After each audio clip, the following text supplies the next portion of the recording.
அஸ்ஸலாமு அலைக்கும் வரஹ்மத்துல்லாஹி வபரகாத்துஹு.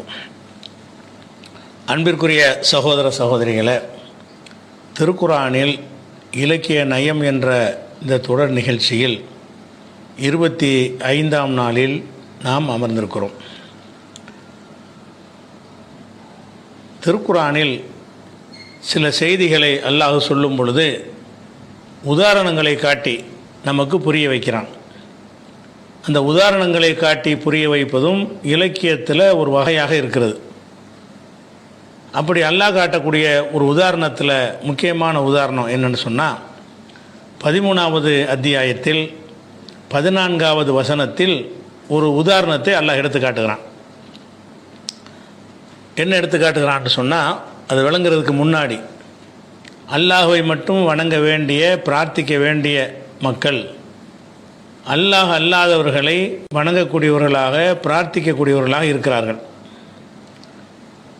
அவர்கள் யாரை வணங்குகிறார்களோ, பிரார்த்திக்கிறார்களோ, அவர்கள் அல்லாஹ்வைப் போலவே நமக்கு எல்லா விதமான தேவைகளையும் செய்து தருவார்கள், நம்முடைய கோரிக்கைகளை நிறைவேற்றுவார்கள், அதற்கான ஒரு ஆற்றல் அவர்களுக்கு இருக்கிறது என்று நம்புகிறார்கள். முஸ்லீமாக பிறந்தவர்களும் கூட அப்படி நம்புகிறார்கள். மக்காவில் வாழ்ந்த காபிர்களும் கூட அப்படி நம்பினார்கள். அல்லாஹ்வை ஏற்றுக்கொண்டு இருந்தாலும் அல்லாஹ் அல்லாதவர்களுக்கும் சில ஆற்றல் இருக்கிறது, சில சக்தி இருக்கிறது என்று அவர்களும் நினைத்து கொண்டிருந்தார்கள். அப்போ இந்த மாதிரியான விஷயத்தை அல்லாஹ் தவறுன்னு புரிய வைப்பதற்காக ஒரு உதாரணம் காட்டுகிறான். என்ன உதாரணம் காட்டுகிறான்னு சொன்னால், நமக்கு தாகமாக இருக்கிறது. தாகமாக இருக்கும் பொழுது ஒரு வாளியில், ஒரு தொட்டியில் தண்ணீர் இருக்கிறது.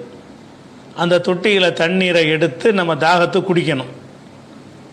அதை எப்படி காட்டுறான், நல்லா உதாரணம் காட்டுறான். எப்படின்னு கேட்டால், உனக்கு தாகமாக இருக்குது, தொட்டியில் அல்லது செம்பில் ஒரு பாத்திரத்தில் தண்ணீர் இருக்கிறது. அந்த தண்ணீர் உனக்கு தாகத்தை தீக்கணுமாக இருந்தால், உன்னுடைய கையை கொண்டு போய் அந்த பாத்திரத்துக்குள்ளே விட்டு தண்ணி அள்ளி வாய்க்குள்ளே கொண்டு வந்து இப்படி தான் குடிக்கணும். அப்படி குடித்தா தான் அந்த தண்ணீர் உன் வாய்க்குள்ளே போகும், உன்னுடைய தாகத்தை அது தீர்க்கும். அப்படி இல்லாமல் ஒரு சட்டியில், ஒரு பாத்திரத்தில், ஒரு தொட்டியில் தண்ணி இருக்கிறது, அது கிட்ட கூட ஒருத்தன் போகாமல் இப்படி கையை நீட்டுறான். நீட்டின உடனே அது வாய்க்குள்ளே தண்ணி வந்துடும் நினைக்கிறான். அப்படி இருந்தால் அது எனக்கு தண்ணி வருமா? தண்ணீர் வருவதாக இருந்தால், அதாவது தண்ணீர் நம்ம கையில் அள்ளி வாய்க்கு கொண்டு போனால் தான் தண்ணீர் நமக்கு கிடைக்கும். தாகமாக இருக்குது, தண்ணியும் இருக்குது, கையும் இருக்குது என்றாலும் கையை நீட்டினவுடனே அது ஒரு அடிக்கு தள்ளி அந்த தண்ணி இருக்கிறது, அல்லது 1 மீட்டருக்கு அப்பால் அந்த தண்ணி இருக்கிறது. நீ அங்கே போகாமல் அதில் கையை வச்சு அல்லாமல் இருந்த இடத்துல இருந்தே கையை நீட்டினால் அவனுடைய கையினால் அந்த தண்ணீர் எடுக்க முடியுமா? அந்த தண்ணீர் அதுவாக அவனுக்கு சேருமான்னா சேராது. இப்படி செய்கிற ஒருத்தன் எந்த மாதிரி இருக்கிறானோ அந்த மாதிரி தான் அல்லாஹ் அல்லாதவர்களை அழைக்கக்கூடியவர்கள், துவா செய்யக்கூடியவர்களுடைய நிலைமை இருக்கிறது. அவங்க ஏதோ கிடைக்கும்னு போய்கிட்டு கையை ஏந்திக்கிட்டு இருக்கிறாங்க, வராது. கை ஏந்திக்கிட்டு இருந்தாலும் என்ன செய்யாது, அவங்களுக்கு கிடைக்காது. இதுதான் இந்த 13வது அத்தியாயத்தில் 14வது வசனத்தில் அல்லாஹ் சொல்லக்கூடிய உதாரணம் இதுதான். அப்போ இந்த உதாரணத்தின்படி பார்த்தீங்கன்னு சொன்னால், அது முதல் அர்த்தத்தை பார்த்துருங்க. லஹு தாவத்துல் ஹக்கி, அல்லாஹுக்கு தான் மெய்யான பிரார்த்தனை உரியது. உண்மையாக துவா செய்வதாக இருந்தால் அதற்குரிய உரிமை படைத்தவன் அல்லாஹு தான். லஹு தாவத்துல் ஹக்கி, மெய்யான பிரார்த்தனை, உண்மையான பிரார்த்தனை, சத்தியமான பிரார்த்தனை அவனுக்கு மாத்திரமே உரியது. உள்ளதீன எதுவுன மின்தூன்ஹி, அவனை விட்டு விட்டு மற்றவர்களை அழைக்கிறார்களே அவர்கள், லா எஸ்தஜீபூன லஹும் பிஷையின், யாரை அழைக்கிறார்களோ அவர்கள், இவர்களுக்கு அழைக்கிறவர்களுக்கு எந்த ஒன்றும் மறுமொழி சொல்ல மாட்டார்கள், எந்த ஒன்றும் பதிலளிக்க மாட்டார்கள். இது என்ன மாதிரி இருக்கும் என்று கேட்டால், இல்லாக்க பாசித்து கஃபைஹி இலல் மாய், தண்ணீரை நோக்கி கைகளை விரிக்கிறானே அவனை போல. எதுக்காக விரிக்கிறான்னு சொன்னால், லியபுலுக ஃபாஹு, அந்த தண்ணீர் வாய்க்குள்ளே போக வேண்டும் என்பதற்காக வேண்டி தண்ணீரை நோக்கி கையை விரிக்கிறான். ஒமாஹோ பாலிகி, அந்த கையை கொண்டு அந்த தண்ணீரை அவன் எடுக்கவே இல்லை. அப்படி இருக்கிற நேரத்தில் கையை நீட்டினவுன்னு நமக்கு தண்ணி வந்துடும் அப்படின்னு நினைப்பானேயானால் அது ஏமாந்து போயிடுவான்ல. அந்த மாதிரி தான் இவங்களுடைய பிரார்த்தனைகள் இருக்கிறது அப்படின்னு ஒரு உதாரணத்தின் மூலம் காட்டுகிறான். இதில் என்ன சொல்ல வர்றான்னு கேட்டால், நமக்கு வந்து ஒரு மனிதன்ட்டு நம்ம உதவி தேடுகிறோம். ஒரு மனிதன்ட்ட உதவி தேடும்போது நான் ஒரு 1000 ரூபா தாங்கன்னு ஒரு ஆள்கிட்ட கேட்குறேன். கேட்டால் அந்த மனுஷன் கையிலேருந்து ரூபாய் எடுத்து நீட்டி எனக்கு தருகிறான், நான் வாங்குகிறேன். இப்படி தான் அந்த கொடுக்கல் வாங்கலுங்கிறது இருக்கும். அப்படி இருந்தால் எனக்கு அந்த ரூபா கிடைச்சிரும். ஆனால் நான் அவன்கிட்ட ரூபாயை கேட்குறேன், அவன் எடுத்து தரமாட்டேங்கிறான். மந்திரத்தில் உனக்கு அது ரூபா வந்துருங்கிறான். வருமா? வராது. ஒரு மனிதன்ட்டு நம்ம ஒரு கோரிக்கையை கேட்குறோம் என்று சொன்னால், அந்த கோரிக்கை யார்கிட்ட கேட்குறோமோ அவன் உங்களுக்கு அதை வந்து என்ன செய்யணும், கொண்டு வந்து தரணும். அப்படி தந்தால் தான் அந்த ரூபா உங்களுக்கு கிடைக்குமே தவிர, அவன் வந்து ஒன்றுமே செய்யாமல் இருந்தால் உங்களுக்கு கிடைக்குமான்னா கிடைக்காது. அப்படி கிடைக்க செய்யக்கூடியவன் அல்லாஹ் மட்டும்தான். அல்லாஹ் ஒருத்த மாத்திரம்தான் எந்த வழியில் உதவி வந்து சேர்கிறது என்பது தெரியாமல் உதவி செய்வான். இப்போ வந்து எனக்கு ஒரு செல்வத்தை தரணும் நல்லா நினச்சான்னு வைங்க, அந்த செல்வத்தை வந்து கூரையை பொத்துக்கிட்டு அல்லாஹ் கொட்ட மாட்டான். அதற்கான காரணங்கள் சூழ்நிலைலாம் ஏற்படுத்தும். அது பாட்டுக்கு செல்வம் குவிய ஆரம்பிச்சிடும். எந்த வழியில் வருதுன்னு தெரியாமல் தரக்கூடிய ஒரு தன்மை வந்து அல்லாஹ்வுக்கு மட்டும்தான் உள்ளது.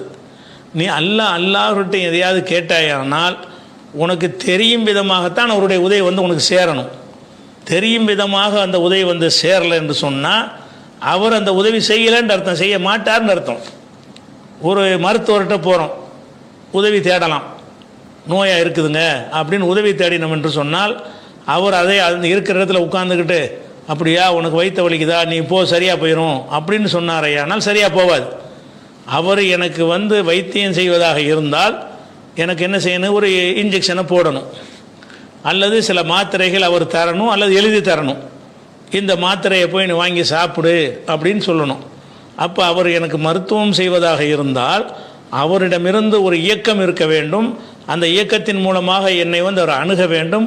அதன் மூலமாகத்தான் என்னுடைய நோய் வந்து தீரும். பசிக்குதுன்னு சொல்கிறேன், சாப்பாடை தட்டில் வச்சுட்டு உனக்கு பசி போயிருண்டா போகுமா? அந்த சாப்பாடை கொண்டு வந்து உன் முன்னாடி வச்சு உன்னை சாப்பிடுவதற்கான ஏற்பாடெல்லாம் செஞ்சு கொடுத்து இப்போ சாப்பிட்றான்னு சொன்னால் தான் அவர் உனக்கு சாப்பாடு தர முடியும். அப்போ அல்லாஹ் நமக்கு ஒரு உதவி செய்கிறான்னு வைங்க, அல்லாஹ் செய்கிற எந்த ஒரு உதவியுமே எப்படி வருதுன்னு தெரியாமல் இருக்கும்.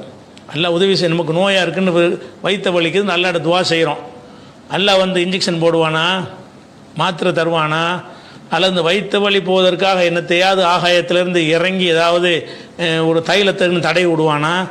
ஒன்றுமே செய்ய மாட்டான். நீ துவா செய்கிற, அல்லாஹ் வந்து அதை போக்கணும்னு நினச்சிட்டான்னு சொன்னால் போயிடும், குணமாகுன்னு அவன் சொல்லுவான், ஆயிரும். ஒரு ஆர்டர் தான் அல்லாட்டிருந்து வரக்கூடிய எல்லாமே. என்னது? ஒரு ஆர்டர் போடுவான். அந்த ஆர்டரே என்ன செய்யும், நமக்கு ஒரு தாக்கத்தை ஏற்படுத்திடும். இப்படி செய்கிறது அல்ல. ஆனால் மனிதர்கள்ட்ட நம்ம வந்து உதவி தேடணும்னு வைங்க, மனிதர்கள்ட்ட தேடுகிற உதவி எப்படி இருக்கும்னு கேட்டால் மந்திரத்தில் உதவி செய்கிற மாதிரி இருக்காது. எந்த மனுஷன்ட்ட எந்த மாதிரி ஒரு கடையில் ஜாமான் கேட்டால் கூட நம்ம ரூபாயை கொடுப்போம், அவன் ஜாமானை தருவான், அவன் ஜாமானை எடுக்கிறது நமக்கு தெரியும், நம்ம கையில் வாங்குறது தெரியும். இந்த மாதிரி தான் அவர்கள் வந்து மனிதர்கள் வந்து உங்களுக்கு உதவி செய்வார்கள்.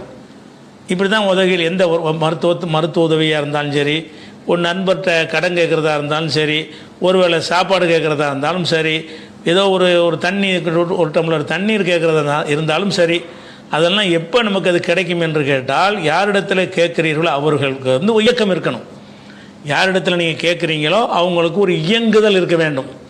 அந்த இயங்குதல் பிரகாரம் உங்களுக்கு என்ன செய்யணும், தண்ணீரை ஒரு கோழியில் அள்ளி உங்கள்கிட்ட தரணும், சாப்பாடை தட்டில் போட்டு உங்களுக்கு தரணும், அல்லது சாப்பாடு வாங்குவதற்குரிய அந்த ரூபாய் உங்கள்கிட்ட தந்து போய் ஹோட்டலில் சாப்பிட்டுக்கன்னு சொல்லணும், மருந்தை உங்களுக்கு தரணும், ஊசியை உங்களுக்கு தரணும், அல்லது மருந்து சீட்டை தந்து உங்கள்கிட்ட போய் வாங்கி சாப்பிடுன்னு சொல்லணும். அப்படி அவர் ஏதாவது ஒன்று செஞ்சாலே தவிர நீங்கள் ஒருத்தர் கேட்குற உதவி கேட்குறதுனால உதவி வராது. அப்போ உதவி ஒரு மனிதனுக்கு வந்து சேர்வதாக இருந்தால் யாரிடத்தில் நீங்கள் உதவி தேடுகிறீர்களோ அவருக்கு ஒரு இயக்கம் இருக்க வேண்டும், இயங்குதல் இருக்க வேண்டும். அந்த இயங்குதல் பிரகாரம் உங்களுக்கு அந்த உதவி அவர்கிட்ட வருவது உங்கள் கண்ணுக்கு தெரிகிறதா இருக்கணும். இவர் வந்து அந்த ரூபாய் எடுக்கிறாரு, இந்த தர்றாரு, நீட்டுறாரு, நான் வாங்குறேங்கிறது தெரியும் விதத்தில் இருக்க வேண்டும். இப்படி தருவார்களே ஆனால் நீங்கள் யார்கிட்ட வேணாலும் வாங்கி கொள்ளலாம். ஒரு உதவி மனுஷன்ட்ட தேடலாம். மனுஷன்ட்ட போய் உதவி தேடலாமான்னு கேட்டால் தாராளமாக தேடலாம். இந்த மனுஷன்ட்ட உதவி தேடுற மாதிரி நீங்கள் வந்து ஒரு இறந்து போனவரை அடக்கம் செய்து விட்டு அந்த அடக்கம் செய்யப்பட்டவர்கிட்ட நீங்கள் உதவி தேடுறீங்க. எப்படி தேடுறீங்க? எனக்கு கஷ்டமாக இருக்குது, எனக்கு வந்து செல்வந்தன் ஆக்குங்கன்னு கேட்குறீங்க. நாகூராரே என்னுடைய கஷ்டத்தை போக்குங்க, அப்துல் காதர் ஜீலானியே என்னுடைய கஷ்டத்தை போக்குங்க, அஜ்மீர் ஹாஜாவே எனக்கு கஷ்டத்தை போக்குன்னு கேட்குறீங்க. எந்த அடிப்படையில் கேட்குறீங்க? அவர் எந்த ஒரு இயக்கமும் அவர்கிட்ட ஒன்றுமே இல்லை. நீங்கள் கேட்டவொன்னு கையை நீட்டி தரமாட்டார். அவர் பாட்டுக்கு சமாதிக்குள்ளே கிடப்பார். ஆனால் நீங்கள் என்ன செய்கிறீங்க? கேட்குறீங்க, அதுவாக வாய்க்கு வந்துடும் நினைக்கிறீங்க. அவர்கிட்ட ஒரு இயக்கம் இல்லாமல் எப்படி உங்களுக்கு வரும்? அவர் உங்களுக்கு நாகூரில் உள்ள ஒரு உதவி செய்வதாக இருந்தால் அவருக்கு முதல்ல உசுர் இருக்கணும். நீங்கள் கேட்குற அந்த பணத்தை கட்டியில் அவர்கிட்ட பணம் கட்டுக்கட்டாக வச்சுருக்கணும். அவர் அதை கபரை ஒட்டச்சிக்கிட்டு கையை நீட்டி உங்களுக்கு தரணும். அதை நீங்கள் வாங்கணும். அப்படி இருந்தால் ஓகே, நீங்கள் அழைக்கிறது கரெக்டு தான். ஆனால் நீங்கள் யார் அழைக்கிறீங்களோ அவங்கள்ட்ட ஏதாவது இயக்கம் இருக்குதா? நீ தான் கேட்குறிய, பணத்தை கேட்குறிய தவிர அவரிடமிருந்து உன்னை நோக்கி பணம் வர்ற மாதிரி ஏதாவது நீ பார்த்தியா? உன் நோய் தீக்கிறதுக்கு ஏதாவது மருந்தை கொண்டாந்து உனக்கு பூசினாரா? உன் வாயில் மாத்திரையை போட்டாரா? வயிற்றில் ஆப்ரேஷன் பண்ணினாரா? ஒன்றுமே செய்யலை. அப்படி ஒன்றும் செய்யாமல் இருந்துக்கிட்டு குணமாகண்டா எப்படி நினைக்கிறீங்க? நல்லா கேட்குறான். அதாவது நீ யார்கிட்ட அழைக்க? அல்லாஹ் ரப்புல் ஆலமீன் ஒருத்தன் தான் ஆகுங்கிற கட்டளை. அவனுக்கு இயக்கம்னா வர வேண்டிய அவசியம் இல்லை. அவனுக்கு மட்டும்தான் ஆகுன்னு சொல்வதே போதுமானது. அல்லாஹ் நமக்கு உதவி செய்வதாக இருந்தால் என்ன செய்வான்? நீ என்னிலும் செல்வந்தன் ஆகிட்டாயின்னா ஆயிடுவோம். இன்னையோட வந்து உனக்கு கஷ்டம்னா தீர்ந்துருச்சுன்னா தீர்ந்துடும். ஏன்னு கேட்டால் ஒரு உத்தரவின் மூலமாகவே காரியத்தை நிறைவேற்றக்கூடிய ஒரு ஆற்றல் அல்லாஹ்வுக்கு மட்டும்தான் இருக்கிறது.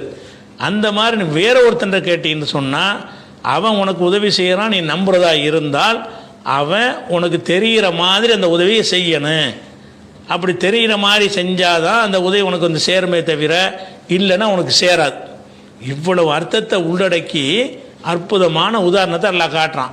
ஏண்டா, தண்ணி அங்கே இருக்குது, சரி, உனக்கு தாகமாக இருக்கிறது, தண்ணி இப்போ வேணும்னா நீ கையை நீட்டினா எப்படி வரும்? அந்த தண்ணி உன்னை நோக்கி வரணும்ல. வரணுமாக இருந்தால் அந்த தண்ணி யாருக்குரியதாக இருக்குது அவர் கொண்டாந்து உன் கையில் ஊற்றணும். அந்த பாத்திரத்தை கொண்டாந்து கிட்ட கொண்டாந்து வைக்கணும். அப்போ நீ அள்ளுனின்னு சொன்னால் என்ன செய்யும்? அந்த தண்ணி கிடைக்கும். அப்போ தண்ணீர் வந்து தொலைவில் இருக்கிறது, உனக்கு சொந்தமில்லாத இடத்தில் இருக்கிறது, உனக்கு தாகமாக இருக்குது என்று சொன்னால் கையை நீட்டினவுன்னு வரும்னா எப்படி வரும்? வராது. அது வருவதற்கு என்னென்ன வேலைகள் உலகத்தில் செய்யணுமோ அதெல்லாம் நீ செஞ்சாதான் உனக்கு தண்ணி வந்து கைக்கு வரும் இருக்கா இல்லையா? அப்படி நீ வந்து இருந்தால் தான் நீ உதவி தேடணும். இது எதுக்கு இதை சொல்கிறோம்னு கேட்டால், மக்கள்கிட்ட அதிகமான பேர் என்ன செய்கிறாங்கன்னு கேட்டால் மகான்களை அவுளியாவே பெரியாரன்னு கேட்குறாங்க. ஏன்டா இப்படிலாம் போய் கேட்குறீங்க? அல்லாட்ட கேட்குறது ஏன் இப்படி கேட்குறீங்கன்னு சொன்னால், ஏன் நம்ம வந்து டாக்டர்கிட்ட வந்து வைத்தியம் பார்க்குறது இல்லையா? ஒரு வியாபாரத்தை போய் சரக்கு வாங்குறது இல்லையா? ஒரு கஷ்டப்படுற போது யார்ட்டையாவது நண்பர்கள்ட்ட ஒரு கடன் வாங்குவது இல்லையா? நம்ம கஷ்டப்படுவதற்கு நம்ம உதவி செய்கிறது இல்லையா? மனுஷனுக்கு உதவி செய்கிறதுங்கிறது ஒரு பெரிய விஷயமா? அது மாதிரி தான் நம்ம அவுளியாட்ட கேட்குறோம் அப்படின்ட்டு அவங்க சொல்கிறாங்க. ஆனால் இது வந்து ஒரு மடமையான ஒரு வாதம். ஏன் மடமையான வாதம்? நீ மனிதன்கிட்ட கேட்கும்போது மனிதன் உனக்கு உதவி செய்வதை நீ பார்க்குறாய். அவனிடமிருந்து உனக்கு உதவி எப்படி வருது என்பதை உன்னுடைய கண்ணால் நீ அறிகிறாய். அறிந்து கொண்டு என்ன செய்கிறாய் என்று கேட்டால், எனக்கு வயிற்று வலிக்குதுன்னு போய் சொல்கிற, அவர் காதால் வாங்குறாரு, கருவியை வச்சு உன்னை சோதனை பண்ணுறாரு, அதுக்குரிய இன்னும் வைத்தியம் பண்ணணும்னு முடிவெடுத்து உனக்கு என்ன செய்கிறாரு? அதுக்குரிய மருத்துவத்தை உனக்கு செய்கிறாரு. நீ பார்த்துக்கிட்டே இருக்கிற. இவர் செய்கிறார் என்பது உனக்கே தெரியுது. உனக்கு 5 புலன் நல்லா தந்திருக்கிறான்ல, அந்த 5 புலன்களால் அவருடைய வைத்தியத்தை நீ உணர்கிறாய். ஆனால் சிலைகள்கிட்டையோ செத்துப்போன ஆள்கள்கிட்டையோ நீ போய் உதவி கேட்டாய் என்று சொன்னால் அவர் உதவி செய்வார். நீ எப்போ நம்பணும் என்றால், அவரிடமிருந்து உனக்கு அந்த உதவி வருவது நீ பார்த்தியா? கற்பனையாக நினைக்கிறியா? இது கற்பனையாக நினைக்கிற. இது மாதிரி கையை நீட்டிட்டு தண்ணி வரும்னு நினைக்கிறான்ல, கையை நீட்டுறான், தண்ணியை குடிக்கிறதுக்குள்ளே தண்ணி வாய்க்கு போயிடும்னு நினைக்கிறேன். எப்படி போவோம்? நீ வந்து இவன் செய்கிற செயலுக்கும் உன்னுடைய செயலுக்கும் எந்த வித்தியாசமும் இல்லைங்கிறான்ல. நீ வந்து அவன் தரவே இல்லை, அந்த அவுளியான்னு சொல்கிறீங்கள, அவர் வந்து நீ பேசுகிற பேச்சு அவர் கேட்கவும் மாட்டார், உனக்கு ரிப்ளை சொல்லவும் மாட்டார், உனக்கு தருவதற்கு அவர் கட்டுக்கட்டாக கபருக்குள்ள பணமும் கிடையாது அவர்கிட்ட. அந்த நீ போய் கையை நீட்டி வாங்கினதும் கிடையாது. நீ என்ன மாதிரி நினைக்கிறேன்னு கேட்டால், மந்திரத்தில் தருவார்னு நினைக்கிற. எப்படி நினைக்கிற? அவுளியா மகானு அப்படின்னு கேட்டால் எப்படி தருவார் அவர்? மந்திரத்தில் தருவார் என்று நினைக்கிறாய். மந்திரத்தில் தரக்கூடிய விஷயம் வந்து அல்லாஹ்வுக்கு யாருக்காக இருக்குதா? அல்லாஹ்வுடைய இடத்துல வச்சுலாட்ட நீ அவர் அல்லாஹ்வா இருந்தால் மட்டும்தான் அப்படி மந்திரத்தில் தர முடியும். மந்திரத்தில் வருமானா வரும், அல்லாஹ்வுக்கு மட்டும் வரும். மந்திரத்தில் வரனா என்ன அர்த்தம்? எந்த ஒரு சாதனமும் இல்லாமல், எந்த ஒரு மெட்டீரியலும் பொருளும் இல்லாமல் ஆகு என்ற உடனே அல்லாவுக்கு மட்டும்தானே அந்த தன்மை இருப்பதாக அல்லாஹ் நமக்கு சொல்லி காட்டுறான். இதை அராத ஷையன் ஐய கூலலகு குன், ஒரு விஷயத்தை பற்றி அல்லாஹ் நினைத்து விட்டால் குன் என்று சொல்லுவான், ஆகு என்று சொல்வான், ஃபயக்கூன் ஆகிவிடும். அப்போ ஆகு என்றவுடனே ஆகிவிடுங்கிற ஒரு தன்மை உள்ளவன் யார்? அல்லாஹ் மட்டும்தானே. அப்படி இருக்கக்கூடிய நேரத்தில் அந்த இடத்தில் வைத்து நீங்கள் கேட்குற, யார்கிட்ட கேட்குற? செத்து போன ஆட்கள்கிட்ட, அல்ல உசுரோடு இருக்கிற மகான்கள்னு நீ நினைக்கக்கூடிய ஆட்கள்கிட்ட, சிலைகள்கிட்ட, இன்னும் பல இடங்களில் போய் உன்னுடைய கோரிக்கையை கேட்குறேன். எப்படி கேட்குற? அல்லாஹ் தருவான்ல அந்த மாதிரி இவர்கள் தருவார்கள், மனுஷன் தருவான அந்த மாதிரி தருவார்கள்னு கேட்கவே இல்லை. நீ வந்து ஒரு அவுளியாட்ட தர்காவில் போய் கேட்குறேன்னு சொன்னால் அந்த தர்காவில் அடங்கி இருப்போர் உனக்கு உதவி செய்வார்னு நினைக்கிற. எப்படி செய்வார்? மனிதன் செய்கிற மாதிரி செய்வார்னு நம்புறியா? இறைவன் செய்கிற மாதிரி செய்வார் நம்புறியா? இறைவன் செய்கிற மாதிரி செய்கிறார் நம்புற. மனுஷன் செய்கிற மாதிரி செய்கிறாருன்னா கப்புறம் ஒட்டச்சிக்கிட்டு ஒரு கை வரணும், அப்படி தங்க கட்டி உங்கள் கையில் ஒன்றாந்து தரணும். அப்படி தந்தாரையானால்தான் மனுஷன் உதவி செய்கிற மாதிரி செய்கிறாருன்னு அர்த்தம்.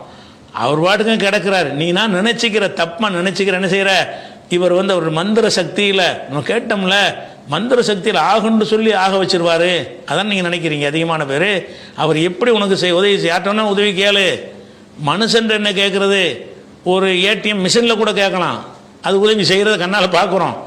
மிஷினில் ரூபா அடிக்க வச்சுருப்போம், நம்ம எவ்வளோ கார்டை போட்டோன்னே எவ்வளோ ஒன்று போடுவோம், அந்த பணம் நமக்கு வருகிறது. அந்த மிஷினில் உதவி தேடலாமான்னா மிஷினில் கூட தேடலாம். ஏன் தேடலாங்கிறோம்? மிஷின் உதவி செய்வது கண்ணால் நீங்கள் பார்க்குறீங்க, அது இறைவன் உதவி செய்கிற மாதிரி செய்யலை. ஒரு மனிதன் உதவி செய்கிற மாதிரி தான் அந்த பணம் வருகிறது. 500 வேணுமா, 100 வேணுமா, 10 ரூபாய் வேணுமான்னு நீ போட்டது மாதிரி வருது. எண்ணி பார்க்குது, எண்ணி பார்க்குற, கரெக்டாக இருக்குன்னு எடுத்து வச்சுட்டு போகிற. அப்போ அந்த மிஷினில் உதவி செய்கிறதுக்கு தேடுவது கூட அதில் ஒரு லாஜிக் இருக்குது. ஏன்னு கேட்டால் அது உதவி செய்கிறதை கண்ணால் நீ பார்க்குற. நீங்கள் வந்து இந்த கல்லையும் மண்ணையும் கழுதையும் குதிரையும் பெரியாரை மகானை இங்கே அழைக்கிறீங்களே, அவர்கள் உதவி செய்வதை யாராவது பார்த்தீர்களா? அவங்க உதவியே செய்யலை, அவங்க தான் மூத்தா போயிட்டாங்களே, மறுபடியும் உதவி செய்கிறது. உதவி செய்கிறீங்க பார்க்கவே இல்லை, ஆனால் நீங்களே நினைக்கிறீங்க உதவி செய்வாங்கன்னு. அப்போ நாங்கள் இதை வந்து எதிர ஒப்பிடக்கூடாது. மனுஷன்கிட்ட நீங்கள் உதவி கேட்க மாட்டீங்களா? டாக்டர்கிட்ட கேட்க மாட்டீங்களா? இப்படின்லாம் சொல்கிறது இருக்குல்ல, அது மடமை. டாக்டர்லாம் யார்கிட்ட வேணாலும் உதவி கேட்கலாம், யாருக்கு ஒரு காஃபி டைம் கூட உதவி கேட்கலாம். அவன் அந்த உதவியை உங்களுக்கு செய்வான் என்பது உங்களுக்கு தெரிய வந்தால், உங்களுக்கு தெரியும் வகையில் உதவி செய்வான் என்று நினைத்தால் மாத்திரம்தான் அது வந்து நீங்கள் அவனை கடவுளாக்கலன்னு அர்த்தம். அப்படி இல்லாமல் அல்லாஹ் ஒரு பக்கம் இருக்கிறான்னு ஒத்துக்கொண்டு அதே நேரத்தில் அல்லாவுக்கு இருக்கிற மாதிரி இவருக்கும் இருக்குன்னு நினச்சா அது என்னது? அப்படி தான் நீங்கள் நினைக்கிறீங்க. அந்த தர்காவில் போய் கேட்கக்கூடியவர்லாம் என்ன நினைக்கிறாங்கன்னா, இங்கே அவர் மூத்தா போய் எத்தனை ஆண்டுகள் ஆகிவிட்டது, காதர் வலின்னு இங்கேருந்து கத்துறான். அவர் மூத்தா போனதுனால தான் கொண்டு அடக்கமே பண்ணாங்க. அவருடைய எல்லா செயல் மூத்துக்கு அர்த்தம் என்ன? இதா மாத்தல் இன்சானு இன்காத்தானு அமலு. ஒரு மனிதன் மரணித்து விட்டால் அவனுடைய அமலெல்லாம் முடிந்து விட்டது, அமலே கிடையாது இனிமே. அப்படின்னு இருக்கும் பொழுது அவர் மூத்தா போனால போய் நீங்கள் கூப்பிடுறது எப்படி கூப்பிடுவ? இயக்கம் இல்லைன்னு தெரியுது, அவர் எந்த மூமெண்ட்டும் கிடையாதுன்னு தெரியுது, அவருக்கு இந்த உலகத்துக்குமான தொடர்புகள் முற்றிலும் அறுக்கப்பட்டு விட்டது என்று உனக்கு தெரிகிறது. தெரிந்துக்கிட்டு நீ என்ன செய்கிறேன்னு கேட்டால், இருந்தாலும் நான் கேட்பேன். கேட்டால் எப்படிப்பா தருவார்? அவர் அல்லாஹ் தர்ற மாதிரி தருவார்னு நினைக்கிறான். இவன் மனசில் எப்படி நினைக்கிறான்? இறைவன் தர்றான்ல அந்த மாதிரி தருவார். அதனால பல கடவுள் கொள்கைங்கிறது. நீ பெரியார் நான் வந்து கடவுள் ஆக்கலைன்னு சொல்கிற, இதான கடவுள் ஆக்குறது. நீ எப்போ அவர் தருவார்னு நினைக்கிறிய, நீ அவரை கடவுள் இடத்துல வைக்கிற, மனுஷன் இடத்துல வைக்கலையே. மனுஷன் இடத்துல வைக்கிறேன்னு சொன்னால் நாமளும் கேட்குறோம். ஒரு தர்காவுக்கு போய் கேட்டிங்கன்னு சொன்னால் அவரை கப்புறம் உடச்சிக்கிட்டு என்ன கேட்குறீங்களோ நீட்டி தருவார், நீங்கள் வாங்கிட்டு வரலாம்னு ஒன்று இருந்துச்சுன்னு சொன்னால் நானும் போய் கேட்டு வாங்கிட்டு வருவேனே. என்னடா உதவி செய்கிற கண்ணால் தெரியுத, அவர் மனுஷன் தர்ற மாதிரி தானே தர்றாரு. மனிதன் தருவது போல அவர் தருவார் என்று நீ நினைத்தீர்களே, ஆனால் அதில் எந்த குற்றமும் இல்லை. ஆனால் அப்படியே நினைக்கிறீங்க? யாராச்சும் அப்படி நினைக்கிறாங்களா? இல்லை. இன்னும் சொல்ல போனால் நம்ம ஒருத்தர்கிட்ட போய் கேட்குறோன்னு வைங்களேன், எவ்வளோ வித்தியாசம் இருக்குன்னு பாருங்கள். அதெல்லாம் பார்த்த பிறகு இந்த வசனத்தை படித்தா தான் உங்களுக்கு தெளிவாக வழங்கும். அப்போ நம்ம ஒரு ஆள்கிட்ட உதவி கேட்க போகிறதா இருந்தால், ஒன்று அவர் வந்து அவரை உதவி செய்கிறது நமக்கு தெரிகிற விதத்தில் செய்வார், ஒரு விஷயமாச்சா. ரெண்டாவது வந்து அவருக்கு நமக்கு மத்தியில் உள்ள நெருக்கம் வந்து என்ன இருக்கணும், குறிப்பிட்ட டிஸ்டன்ஸில் இருக்கணும். நான் வந்து என் வீட்டில் உட்காந்துக்கிட்டு இருக்கிறேன், டாக்டருடைய வீடு வந்து ஒரு 5 கிலோமீட்டருக்கு அப்பால் இருக்கிறது. இங்கே உட்காந்துக்கிட்டு வயிற்று வலிக்குன்னு நான் சொன்னால் அங்கே உட்காந்துக்கிட்டு ஒரு ட்ரீட்மெண்ட் பண்ணுவாரா?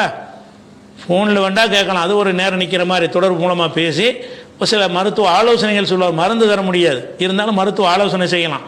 அப்படி இல்லாத வகையில் அவர்கிட்ட போய் நீங்கள் வந்து கேட்குறதுக்கான ஒரு அணுகுமுறை, நீங்கள் அவரை பார்க்கணும், அவர் உங்களை பார்க்கணும். அல்லது ஏதாவது ஒரு வகையில் 5 புலன்களில் எதை வச்சாலும் தொடர்பு கொள்ளணும். ஃபோனில் பேசுகிறது ஒரு செவி வழியாக தொடர்பு கொள்கிறோம். அவருடைய குரல் எனக்கு கேட்குறது, எனது குரல் அவருக்கு கேட்குறதுங்கிற வகையில் அப்படி ஒரு தொடர்பு இருந்தாலும் நம்ம போய் கேட்குறோம். ஆனால் இதில் அவர் என்னத்தை பார்த்தீங்க, அவரோட போய் நீங்கள் பார்க்கல, அவருடைய குரலை நீங்கள் கேட்கல. அப்படி இருக்கும்போது உதவி செய்யுங்கன்னு கேட்டிங்கன்னா நீங்கள் என்ன மாதிரி அவர் செய்ய போகிறாருங்கிறீங்க? மந்திரத்தில் செய்ய போகிறாருன்னு சொல்கிறீங்க. மந்திரத்தில் செய்வது அல்லாஹ்வுக்கு மாத்திரம் உள்ளது தான். அது ஒரு விஷயத்தை விளங்கிக்கணும். அதே மாதிரி ஒரு மனிதனிடத்தில் நம்ம உதவி தேடுறோன்னு வைங்க, மனுஷன்ட்ட உதவி தேடுவதாக இருந்தால் அந்த உதவி தேடுவதற்கு நம்ம விளங்கி வச்சுருக்கிறோம்.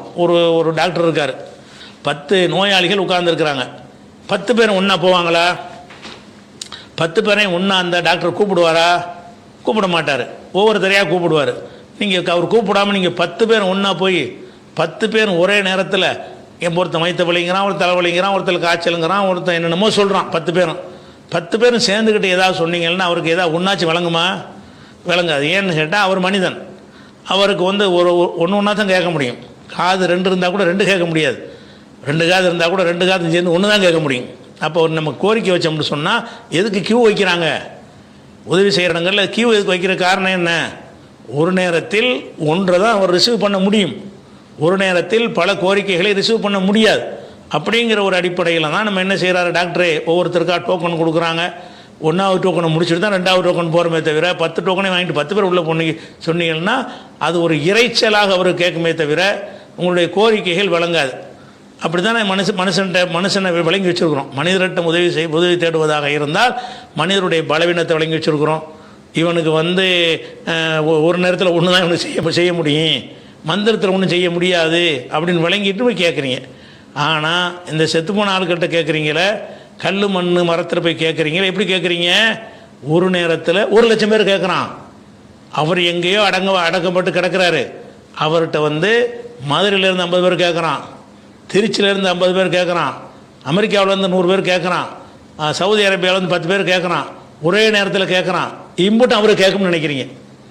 இல்லை, நீங்கள் கியூ வச்சா நடத்துறீங்க. தர்காவில் கோரிக்கை வைப்பதாக இருந்தால் ஒவ்வொருக்கும் நாங்கள் டைம் போட்டு தருவோம், அந்த டயத்தில் கேளுங்கண்டா சொல்கிறீங்க. இல்லை, யார் வேண்டாலும் எப்போ வேண்டாலும் கேட்கலாங்கிறீங்க. அப்போ ஒரு நேரத்தில் ஒரு 100 பேராது கேட்பானா இல்லையா? ஒரு நேரத்தில் 100 பேர் கேட்பானே. ஆனால் 100 பேர் இருந்து கேட்குற ஒரு விஷயத்தை ஒருத்தரால் கேட்க முடியுமா? அது அல்லாஹ்க்கு மட்டும் தான் அது முடியும். 100 பேர் அவர் செத்து போகல, உசுரோடு இருக்கிறாருன்னு வைங்க. உசுரோடு இருக்கும்போது அப்படி உங்களுக்கு செய்ய முடியுமா? உசுரோடு இருக்கும் பொழுதே ஒரு ஆள் உசுரோட அவுளியாருன்ற சொல்லக்கூடிய ஆள் இருக்கிறார். அவர்கிட்ட போய் 10 பேர் சேர்ந்து ஒன்றா கத்துறீங்க. டேய் ஒருத்தனா சொல்கிறான், ஒன்று வழங்க மாட்டேங்குன்னு சொல்லுவாரா இல்லையா? ஒரு மனிதர் என்பவனுடைய அவர் எந்த மகான எந்த கொம்பனாக இருந்தாலும் சரி, அவருடைய கேட்கும் திறன் என்னது? ஒன்று தான் ரிசீவ் பண்ண இயலும், ஒன்றுக்கு மேலே ரிசீவ் பண்ண இயலாது. அப்படி இருக்கக்கூடிய நேரத்தில் நீங்கள் என்ன செய்கிறீங்க?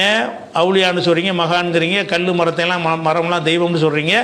அதில் போய் கேட்குறீங்க. எப்படி கேட்குறீங்க? ஒரு டைமில் ஆயிரக்கணக்கான பேர் கேட்குறீங்க. திருவிழாக்கள் வந்துருச்சுன்னா லட்சக்கணக்கான ஒரு நேரத்தில் கேட்குறீங்க. அப்போ ஒரு நேரத்தில் லட்சக்கணக்கான பேர் நீங்கள் பிரார்த்தனை செய்யும் பொழுது அத்தனையும் அவர் கேட்பார்னு நினச்சிங்கன்னா இது யாருடைய கேட்குற தன்மை? கடவுளுடைய கேட்குற தன்மை இல்லைப்பா. இது மனுஷன் கேட்குறமா நினைக்கல. அவர் கடவுளால் நினைக்கிற கடவுளுக்கு தானே இறைவனுக்கு தானே அப்படி அம்புட்டுன்னு கேட்க முடியும் அப்படின்னு சிந்திச்சு பார்த்தீங்கன்னு சொன்னால் இல்லாத ஒன்றை தானே இருக்குன்னு நினைக்கிறீங்க. இல்லாத ஒன்று. அவர்கிட்ட அந்த சக்தி கிடையாது, மந்திரத்தில் செய்கிற விஷயம் கிடையாது. நபிகள் நாயகம் ஸல்லல்லாஹு அலைஹி வஸல்லம் அவங்க வாழ்ந்த காலத்தில் ஒரு நாள் தொழு வைக்கிறாங்க. தொழு வைக்கும்போது ரசூல் ஆரம்பத்தில் சஹாபாக்களுக்கு இந்த சட்டங்கள்லாம் ஒன்றா தானே கற்றுக்கிறாங்க. புதுசாக வர்றவங்களும் உண்மை தெரியாது. அப்போ ரசூல்லா தொழுகையில் ஓதணுன்னு பின்னாடி உள்ளாலும் ஒரு ஆள் சேர்ந்து ஓத ஆரம்பிக்கிறார். ஓதுனா நம்ம கேட்டுக்கிட்டு இருக்கணும்ல, அது நமக்கு பழகி போய் சட்டம் வந்துருச்சு, நமக்கு தெளிவாக்கப்பட்ட விஷயம். தெளிவுபடுத்தப்படாத சென்றடையாத நேரத்தில் என்ன செய்வாங்கன்னு கேட்டால் ரசூல் ஸல்லல்லாஹு அலைஹி வஸல்லம் தொழு வைக்கிறாங்க. பின்னாடி உள்ளவர் அவரும் ஓத ஆரம்பிக்கிறார். ரசூல்லாம் ஓத ஆரம்பிக்கிறாங்க, அவரும் சத்தமாக ஓதுறார். அப்போ இமாம் சத்தமாக ஓதும்போது பின்னாடி உள்ளவரும் சத்தமாக ஓதுனார்னு சொன்னால் அந்த இமாம் டிஸ்டர்ப் ஆகுமா இல்லையா? அவருக்கு ஓதுறது அவர் ஓத முடியாது. முதல்ல இவர் கேட்குறதா ஓதுறதான்னு ஒரு கன்ஃபியூஸ் வந்துடும்ல. அவர் ஓதுறது அவர் கேட்கணும் முதல்ல.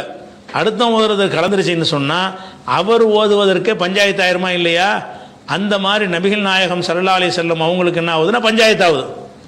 யாருப்பா எனக்கு ஐயக்கும் காலேஜ் நீங்கள் யாருப்பா எனக்கு இந்த குழப்பத்தை ஏற்படுத்தினது என்று தொழுது முடிச்சுட்டு கேட்குறாங்க.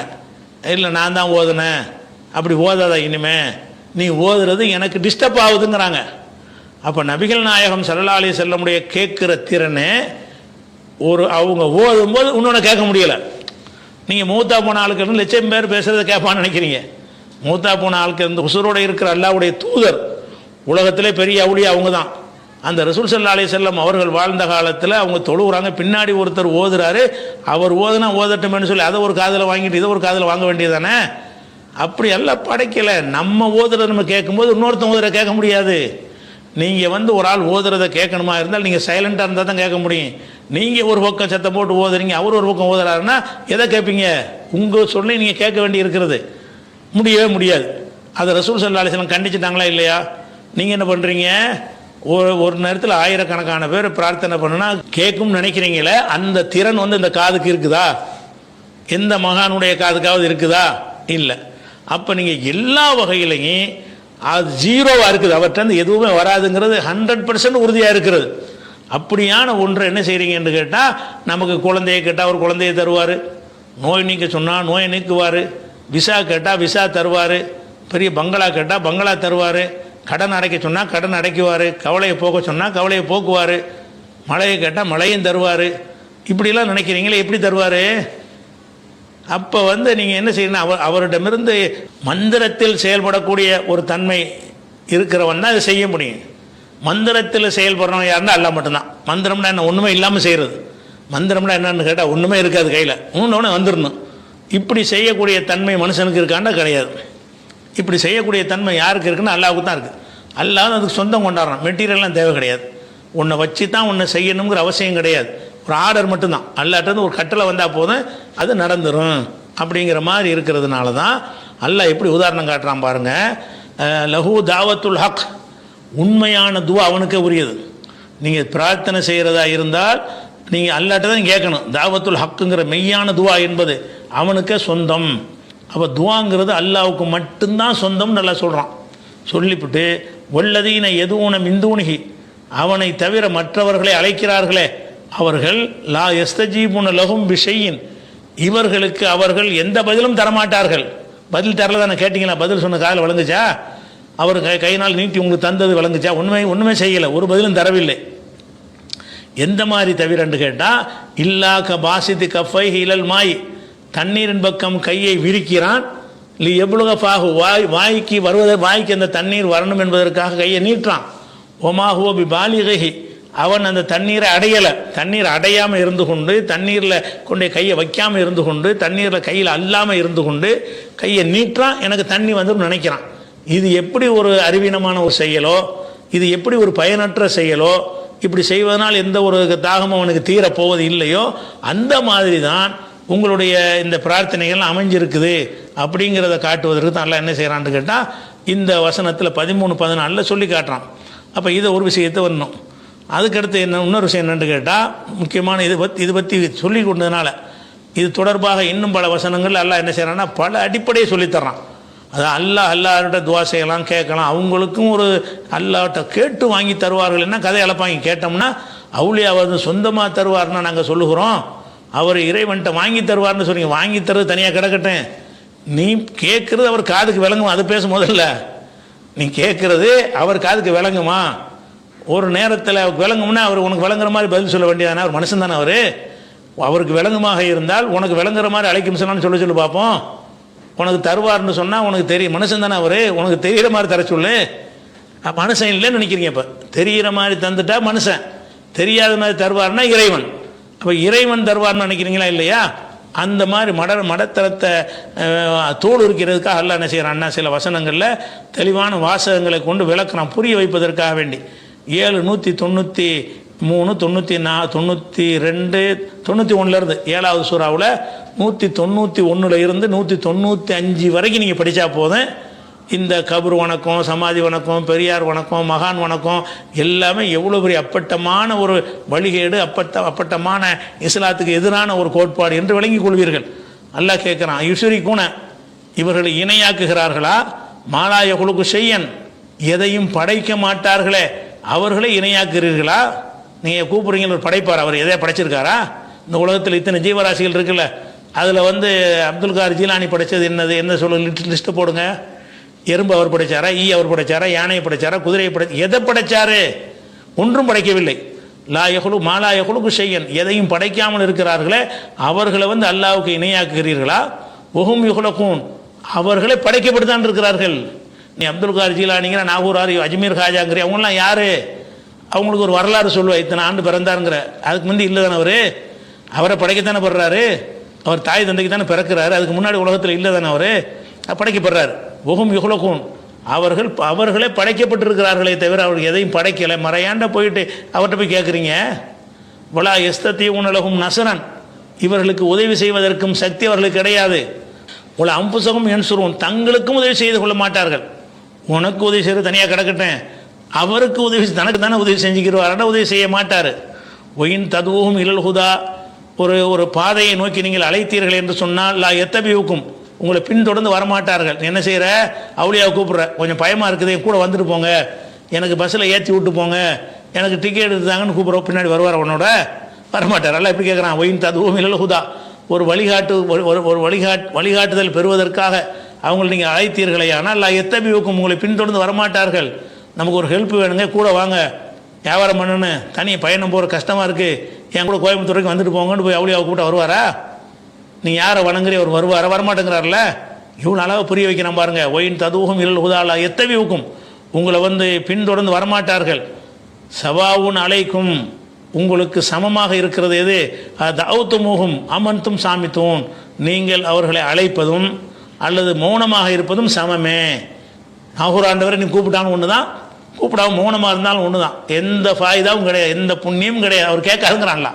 சவாவுன் அலைக்கும் தௌத்துமுகும், அவர்களை நீங்கள் அழைப்பதும் சமமானது தான். அமன்தும் சாமித்தும், அல்லது நீங்கள் மௌனமாக இருப்பதுமே சமமானது தான். அது மாதிரி இன்னல்லதீன ததுவுன மிந்தூன் இல்லா, அல்லாஹை விட்டு நீங்கள் யாரை அழைக்கிறீர்கள் அவர்கள் எல்லாம் இபாதுன் அம்சாலுக்கும், உங்களை போன்ற அடிமைகள். நீ நல்லா, அவர் யாரு? அல்லாவுடைய அடிமை தானப்பா. நீ எந்த மகானை வேணாலும் கொண்டு வா, அபூபக்கர் சித்திக்கு வேணாலும் கொண்டு வா, அவர் யாரு? அல்லாவுடைய அடிமை தான். அல்லாவுடைய ரசூலை வேண்டாலும் கொண்டு வா, கலிமாவுடைய ஆரம்பமே அஷ்ஹது அன்ன முஹம்மதன் அப்துஹு, அல்லாவுடைய அடியார் என்று நான் உறுதி கூறுகிறேன், அப்புறம் தான் ரசூல்.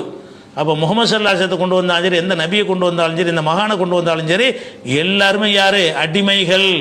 இன்னல்லதீன ததுவுன மிந்தூன் இல்லாஹி, அல்லாஹை விட்டு விட்டு நீங்கள் யாரை அழைக்கிறீர்களோ அவர்கள் எல்லாம் இபாதுன் அம்சாலுக்கும், உங்களை போன்ற அடிமை. நீ எப்படி அடிமை, அப்படி தான் அவர் அடிமை. அடிமை என்னடா? அடிமைட்டு போய் கேட்குற, நீனும் அடிமை, நான் அவர் அடிமை, நான் தான் எஜமா, அப்படி நல்லா என்ன செய்கிறான்னு கேட்குறான். அதே மாதிரி உனக்கு அடிமை, அவருக்கு இறை சக்தி இருக்குன்னு நினைக்கிறியா? அவருக்கு பவர் இருக்குன்னு நினைக்கிறியா? அதுக்கு ஒரு சவால் வர்றான்ல, ஃபதுவுஹும், அழைத்து பார், கூப்பிட்டு பாடுறா, சொல்லி எஸ்தஜீபுலக்கும், அவங்க உனக்கு பதில் தரட்டும் பார்க்கலாங்கிறான். நாகூராரேன்னு கூப்பிடு, என்ன தம்பி நல்லா இருக்கேன்னு கேட்கட்டும். இன்குந்தும் சாதிக்கேன், நீங்கள் மெய்யானவர்களாக இருந்தால் அவர்களை அழைத்து பாருங்கள், அவர் பதில் தரட்டும். பதில் தரலையில் அப்போ நீங்கள் அவன் அழைச்ச, அவர் கேட்கலன்றத, கேட்டால் பதில் தரணுமே, மனுஷன் தானே அவர், கேட்டால் அவர் பதில் தரணும். அதுக்கடுத்தலாம் கேட்குறான். அழகும் அர்ஜுனும் எம்சூன பிகா, அவர்களுக்கு நடக்கிற கால்கள் இருக்கிறதா? அந்த அவுளியாக்களை என்ன செய்வாங்கன்னா, அவன் மக்கத்துக்காக சிலை வடிவமாக வச்சுக்கிடுவாங்க, அந்த சிலைக்கு கை காலெலாம் வச்சுருப்பாங்க. அந்த காலை கொண்டு நடக்காது, கால் இருக்கும் சிலைக்கு, அது நடக்குமா? அழகும் அர்ஜுனுன், அவர்களுக்கு கால்கள் இருக்கிறதா? எம்சூன பிகா, நடக்கின்ற கால்கள் இருக்கின்றதா? அம்லகும் ஐதின், அல்லது கைகள் இருக்கிறதா? எபுத்திஷூன பிகா, பிடிக்கின்ற கைகள் இருக்கிறதா? இப்படி கேட்குறான்ல.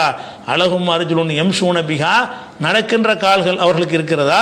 அம்லகும் ஐதின் எப்துஷூன பிகா, பிடிக்கின்ற கைகளாவது இருக்கிறதா? அம்லகும் ஐயனுன் யுபுசிரூன பிகா, பார்க்கிற கண்களாவது இருக்கிறதா? அம்லகும் ஆதானுன் எஸ்மவுன பிகா, கேட்குற காதுகளாவது இருக்கிறதா என்று எல்லாம் கேள்வி கேட்டு, என்ன இதெல்லாம் நீங்கள் ஒரு செஞ்சு வச்சுருக்கலாம். அவுளியாவுக்கு கை இருக்குது, அவுளியாவுக்கு கண் இருக்குன்னா, பிடிக்கிற கை இருக்கு அவருக்கு, செயல் போச்சு, அவர் நடக்கிற கால் இருக்கு அவருக்கு இல்லை, எல்லாமே முடிஞ்சு வச்சுக்கிறான். அப்போ கூழ் நபியை மேலும் சொல்லுங்கள், புது சுரக்காக்கும், உங்களுடைய அந்த இணை கற்பித்த தெய்வங்கள்லாம் நீ அழைத்து பாருடா. சும்மா கீதூனி, எனக்கு எதிராக நீ அவர்களை வைத்து சூழ்ச்சி செய்யி, புலா துண்ணிருவுனி, எனக்கு எந்த அவகாசமும் தராத. எப்படி சவால் விட சொல்கிறான்? அந்த பெரியார் இருக்கார், அந்த பெரியார் இருக்குங்கிறியா? அவர் எதுக்கு எதாவது செய்ய சொல்லு, அவருக்கு சக்தி இருக்குமே, ஆனால் என் கண்ணை பறிக்க சொல்லு, என்னை ஊமையாக்க சொல்லு, என் கைகளை முடமாக்க சொல்கிறா, பார்ப்போம். செய்ய முடியாதுடா அப்படின்னு நல்லா சவால் விட சொல்கிறான். யாரை வைத்து வணங்கிக்கிட்டு இருக்கிறாரோ அவர் சக்தி இருக்குன்னு நினைக்கிறீங்கள? நான் தானே அதை எதிர்த்து பேசிக்கிட்டு இருக்கிறேன். ரசூலுல்லாஹ் சொல்ல சொல்கிறான், நபியை சொல்ல சொல்கிறான், நான் தானே எதிர்த்து பேசிக்கிட்டு இருக்கிறேன், இப்போ எனக்கு எதாவது செய்ய சொல்லு, இதெல்லாம் தப்புன்னு நான் தானே பொய்ன்னு சொல்லிகிட்டு இருக்கிறேன். அப்போ உன்னுடைய அவுளியாவுக்கு சக்தி இருக்குமே, ஆனால் என்ன செய்ய, எனக்கு ஏதாவது செய்ய கீதூணி, எனக்கு சூழ்ச்சி செய்ய சொல்லுது, எல்லாரும் சேர்ந்து செய்யுங்க. பல துந்துர டைமே தராது, இன்றைக்கே செய், இன்றைக்கி ஆரம்பிச்சிரு வேலையை. அப்போ என்ன அர்த்தம், அல்லாஹ்ட்ட கேட்டிங்கன்னு சொன்னால் அவங்களால ஒன்றும் செய்ய முடியாது. அப்போ வெறுங்க தண்ணியை வந்து குடிக்கிறதுக்காக வேண்டி கைனால் தண்ணி எடுத்து குடிக்காமல் கையை நீட்டுறீங்க, தண்ணி வரும்னு நினைக்கிறீங்க. அது எப்படி பைத்தியகாரத்தனமான ஒரு செயலாக இருக்கிறதோ அப்படித்தான். அங்கேருந்து எந்த ரிசல்ட்டும் வரலைன்னு தெரிஞ்சுக்கிட்டு போய் கூப்பிட்றீங்க. ஒரு கல்லை கூப்பிட்றீங்க, அங்கேருந்து எந்த ரிப்ளையும் உங்களுக்கு வரல. ஒரு மரத்தை கூப்பிட்றீங்க, எந்த ரிப்ளையும் வரல. ஒரு கொடி மரத்தை கூப்பிட்றீங்க, எந்த ரிப்ளையும் வரல. ஒரு சூரியனை கூப்பிட்றீங்க, எந்த ரிப்ளையும் அங்கேருந்து வரல. ஒரு செத்து போன பணத்தை கூப்பிட்றீங்க, எந்த ஒரு ரிப்ளையும் உங்களுக்கு வரல. அப்போ எதுக்கு கூட அழைக்கினே எல்லாம் கேட்குறான். எவ்வளோ அழகான முறையில் பகுத்தறிவுபூர்வமாக அந்த வாதங்கள் எல்லாம் கேட்குறான்னு பார்க்காருங்க. அதே மாதிரி வந்து இன்னும் அந்த 16வது சூறாவில் 20-21 வசனத்தில் இந்த நம்பிக்கை எப்படி தவறான இதன்படி எப்படி அல்லாஹ் வளர்க்குறான்னு பார்த்தா, உள்ளதின எதுவும் மிந்தும் இல்லா, அல்லாஹை விட்டு நீங்கள் யாரை அழைக்கிறீர்களோ அவர்கள் எல்லாம் லா யஹ்லுகுன ஷையன், எந்த ஒன்றையும் படைக்க மாட்டார்கள். ஒஹும் யுஹ்லகூன், அவர்களே படைக்கப்பட்டிருக்கிறார்கள். அம்பாத்துன், அவர்கள் பிணங்கள், செத்துப்போன மையத்துகள். கைரு அஹ்யாயின், உயிரோடு உள்ளவர்கள் அல்லங்கிறான் அல்லாஹ். நீ யார் அழைக்கிறீ, அம்புட்டு பேரும் போனோம், மையத்து, செத்த பிணங்கள். மையத்துன்னு அர்த்தம், அரபியில் சொன்னால் மையத்து, தமிழில் சொன்னால் பிணம் தானே. அவர்கள் செத்த பிணங்கள். கைரு அஹ்யாயின், உயிரோடு உள்ளவர்கள் அல்ல. நீ யார் அழைக்கிறீ, அந்த அவுளியாலாம் எல்லாம் மௌத்தா போனவர்கள், உசுரோடு உள்ளவர்கள் அல்ல. மேலும் ஒமா யசூரூன, அவர்கள் அறிய மாட்டார்கள். ஐயான யுபாசூன், எப்போ அந்த கபூர்லேருந்து எழுப்பப்படுவார்கள் என்பது கூட உங்களுக்கு தெரியாது. அவுளியாங்கிறிய, உனக்கு உதவி செய்யலாம் கிடக்கட்டேன், இந்த கபூர்லேருந்து எப்போ எழுப்புவான்ல தெரியுமா அவருக்கு? எனக்கும் தெரியாது, அவருக்கும் தெரியாது. அந்த அவனுக்கு அல்லாஹ்க்கு மாத்திரம் தான் தெரிஞ்ச விஷயம். சூர் ஊதணும்னு எழுப்பப்படுவான்னா எப்போ சூர் ஊதுவான், எத்தனாம் தேதிக்கு அவருக்கு தெரியுமா? ஒமா யசூரூன, அந்த கபூரில் அடங்கி இருக்கிறவர்கள் நீ யார் அழைக்கிறியோ அவர்கள் அறிய மாட்டார்கள். ஐயான யுபாசூன், எப்போது எழுப்பப்படுவார்கள்ங்கிற விவரம் கூட அவங்களுக்கு தெரியாது. அதே மாதிரி என்ன செய்கிறான்னா அல்லாஹ் எதுக்கு எல்லாம் அதுக்கு சப்போர்ட்டான வசனங்கள், இந்த உதாரணத்தை எல்லாம் காட்டிட்டான்ல, அந்த உதாரணத்தை காட்டினாலும் அது இந்த கருத்தை வழிமொழியக்கூடிய வசனங்கள் என்னென்னா இருக்குன்னு சிந்திச்சு பாருங்கள். அதே மாதிரி 34வது சூறாவில் 22 வசனத்தில் சொல்கிறான், குளித உள்ளது என ஜாம்தும் இந்தூன் இல்லாஹி, அல்லாஹை விட்டு நீங்கள் யாரை அழைக்கிறீர்களோ, லா யம்லிகூன மிஸ்கால தரத்தின் ஃபிஸ் ஸமாவாத்தி வலா ஃபில் அர்தி, வானங்களிலேயும் பூமியிலையும் அணு அளவுக்கு அவர்களுக்கு அதிகாரம் கிடையாது, உரிமை கிடையாது. பெரிய பெரிய பாரதூரமான விஷயம் செய்கிறது தனியாக இருக்கட்டும், ஒரு 10 பைசா அவனுக்கு தரையலுமான தர முடியாது, ஒத்த பைசா தரையலுமான தர இயலாது, ஒரு கடுகு தரையலுமான தர இயலாது. லா யம்லிகூன மிஸ்கால தரத்தினா கடுகு, ஒரு கடுகு அளவுக்கு கூட அவங்களுக்கு என்ன கிடையாது, அதிகாரம் கிடையாது. ஒமாலகும் ஃபீஹிமா மின் ஷிர்கின், இந்த வானத்திலையும் பூமியிலையும் அவர்களுக்கு எந்த ஒரு பங்கும் கிடையாது. வான பூமி படைக்கும் பொழுது இந்த இந்த இந்த பங்கு உங்களுக்கு உரியது, இந்த பங்கு உங்களுக்கு உரிய பிரித்து கொடுத்தானா? ஒமாலகும் ஃபீஹிமா மின் ஷிர்கின், அவர்களுக்கு அந்த வான பூமியில் வந்து எந்த ஒரு பங்கும் கிடையாது, எனக்கு மட்டுமே உள்ளது அது. ஒமாலகு மின்ஹும் லஹீர், அவனிடமிருந்து உதவக்கூடியவர்கள் யாரும் கிடையாது என்பதை அல்லாஹ் வந்து திருமறையில் சொல்லி காட்டுகிறான். அப்போ நம்ம என்ன விளங்கணும்னு கேட்டால், அல்லாஹ் அல்லாதவர்களை போட்டு அழைப்பது வந்து நீங்கள் யார் அழைச்சாலும் சரி, நீங்கள் வந்து அவர்களிடமிருந்து ரிப்ளை வரலன்னு கண்ணுக்கு நல்லா தெரியுது. உங்களுக்கு 5 புலன் நல்லா தந்திருக்கிறான், 5 புலனில் உள்ளதை வச்சு தான் நீங்கள் நம்பணும். இல்லை மூளையில் சிந்திக்கிறத வச்சு 6வது அறிவை கொண்டு நம்பணும். இந்த 6 அறிவில் எந்த அறிவில் அதை உதவி செய்வார் நினைக்கிறீங்க? அவர்கிட்ட கேட்குறீங்க, உங்கள் கண்ணால் அவருடைய உதவியை பார்க்கல, உங்கள் காதால் அவர் பேசுகிறத நீங்கள் கேட்கல, அவருடைய இயக்கங்களை உங்களுடைய தொட்டு பார்த்து நீங்கள் என்ன செய்யலை, உணரலை, அவரை நக்கி பார்த்து நீங்கள் என்ன செய்யலை, நாக்குனாலையும் உணரவில்லை. அப்போ இப்போ சிந்தித்து பார்த்தும் செத்து போன ஆளுக்கு சக்தி இருக்குன்னு சிந்திச்சா வழங்குமா? செத்து போனால் ஒன்றுமில்லைன்னு தான் வழங்கும். அப்போ 6 அறிவுக்கும் அடங்காத விஷயமா இருக்கும் பொழுது ஏன் இல்லாத இருக்குன்னு நினைக்கிறீங்க? அப்போ அவருக்கு இல்லாத இருக்கலாம், 6 அறிவுக்கும் அப்பாற்பட்டது ஒன்று இருக்குது. எது இருக்குது? எவன் உங்களையெல்லாம் படைத்து இந்த அறிவையெல்லாம் தந்திருக்கிறானோ அவனுக்கு அது செய்ய முடியும்னா ஓகே, அவனுக்கு தான் இப்படிலாம் நீங்கள் நினைக்கலாமே தவிர அவன் அல்லாத படைக்கப்பட்ட படைப்புகளை பற்றி இப்படி நினைக்கிறது சரியாங்கிறத கேட்குறோம்.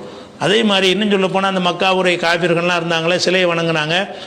இவங்க சொல்கிறாங்க, யார் நம்ம ஆளுக்கு இந்த தர்கா வணங்கக்கூடிய கூட்டம்லாம் என்ன சொல்லுதுன்னு கேட்டால், அவர்கள் வணங்கியது சிலைகள், அவர்கள் வணங்குவது கற்பனை பாத்திரங்கள், நாங்கள் வணங்குறது மகான்கள் அப்படின்னு சொல்லி நியாயப்படுத்தி என்ன செய்வாங்க, சில வாதங்களை மக்கள்கிட்ட வைப்பாங்க. இவனு தலையத்தில் ஆட்டிக்கிறோம். ஆமாம், மக்கா காஃபீர் சும்மா லாத்து ஊசா இந்த கல்லைத்தானே போட்டு வணங்குனாங்க, அதைத்தானே எல்லாம் கண்டிக்கிறான், நாங்கள் அதையே வணங்குறோம், பெரியார்களில் வணங்குறோம்னு சொல்கிறாங்க.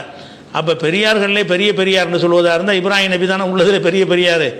அந்த இப்ராஹிம் நபிக்கு இஸ்மாயில் நபிக்கு சிலையை வச்சுருந்தாங்களே, லாத்து உஸாக்கு மட்டும் அவங்க வச்சிருக்கல. புகாரில் எடுத்துக்கிட்டிங்கன்னா 1601 ஹதீஸில் இருக்கிறது. நபிகள் நாயகம் ஸல்லல்லாஹு அலைஹி வஸல்லம் அவர்கள் மக்காவை வெற்றி கொண்டு காபாவுக்குள்ளே நுழைய போகிறாங்க. போனால் ஃபீஹல் ஆலிஹத்து, அதில் நிறைய சிலைகள் இருந்தன. அமரபிகா, அவற்றுக்கு கட்டளையிட்டார்கள். உஹுர்ஜத்து, அவை வெளியேற்றப்பட்டன. அப்படி வெளியேற்றப்படும் போது ஃபஹ்ரஜு சூரத் இப்ராஹிம், இப்ராஹிம் நபியுடைய சிலையும் அதில் இருந்தது. இஸ்மாயிலுடைய சிலையும் இருந்தது. ஃபி ஐதீஹிமல் அஸ்லாம், அவங்க கைகளில் வந்து இந்த குறி பார்க்கக்கூடிய அம்புகளை இருக்கிற மாதிரி சிலை செஞ்சு வச்சுருக்கிறாங்க. அந்த அம்பை எடுத்து எடுத்து தான் குறி பார்ப்பாங்க. அந்த கைகளில் அம்புகளை கொடுத்து குறி பார்க்குற மாதிரி சிலையை செஞ்சு வச்சு இப்ராஹிம் நபியை இஸ்மாயில் நபி வணங்கினார்கள். அப்போ ரசூல்லா என்ன செய்யலை, இந்தப்பா இந்த 2 சிலையும் விட்டுருப்பா, இது இப்ராஹிம் நபி சிலைப்பா, இது பெரிய நபிமாருடைய சிலைப்பா, அந்த மற்ற கலையெல்லாம் உடனே சொன்னாங்க. அதையும் தூக்கி போட்டு உடன்ட்டாங்க.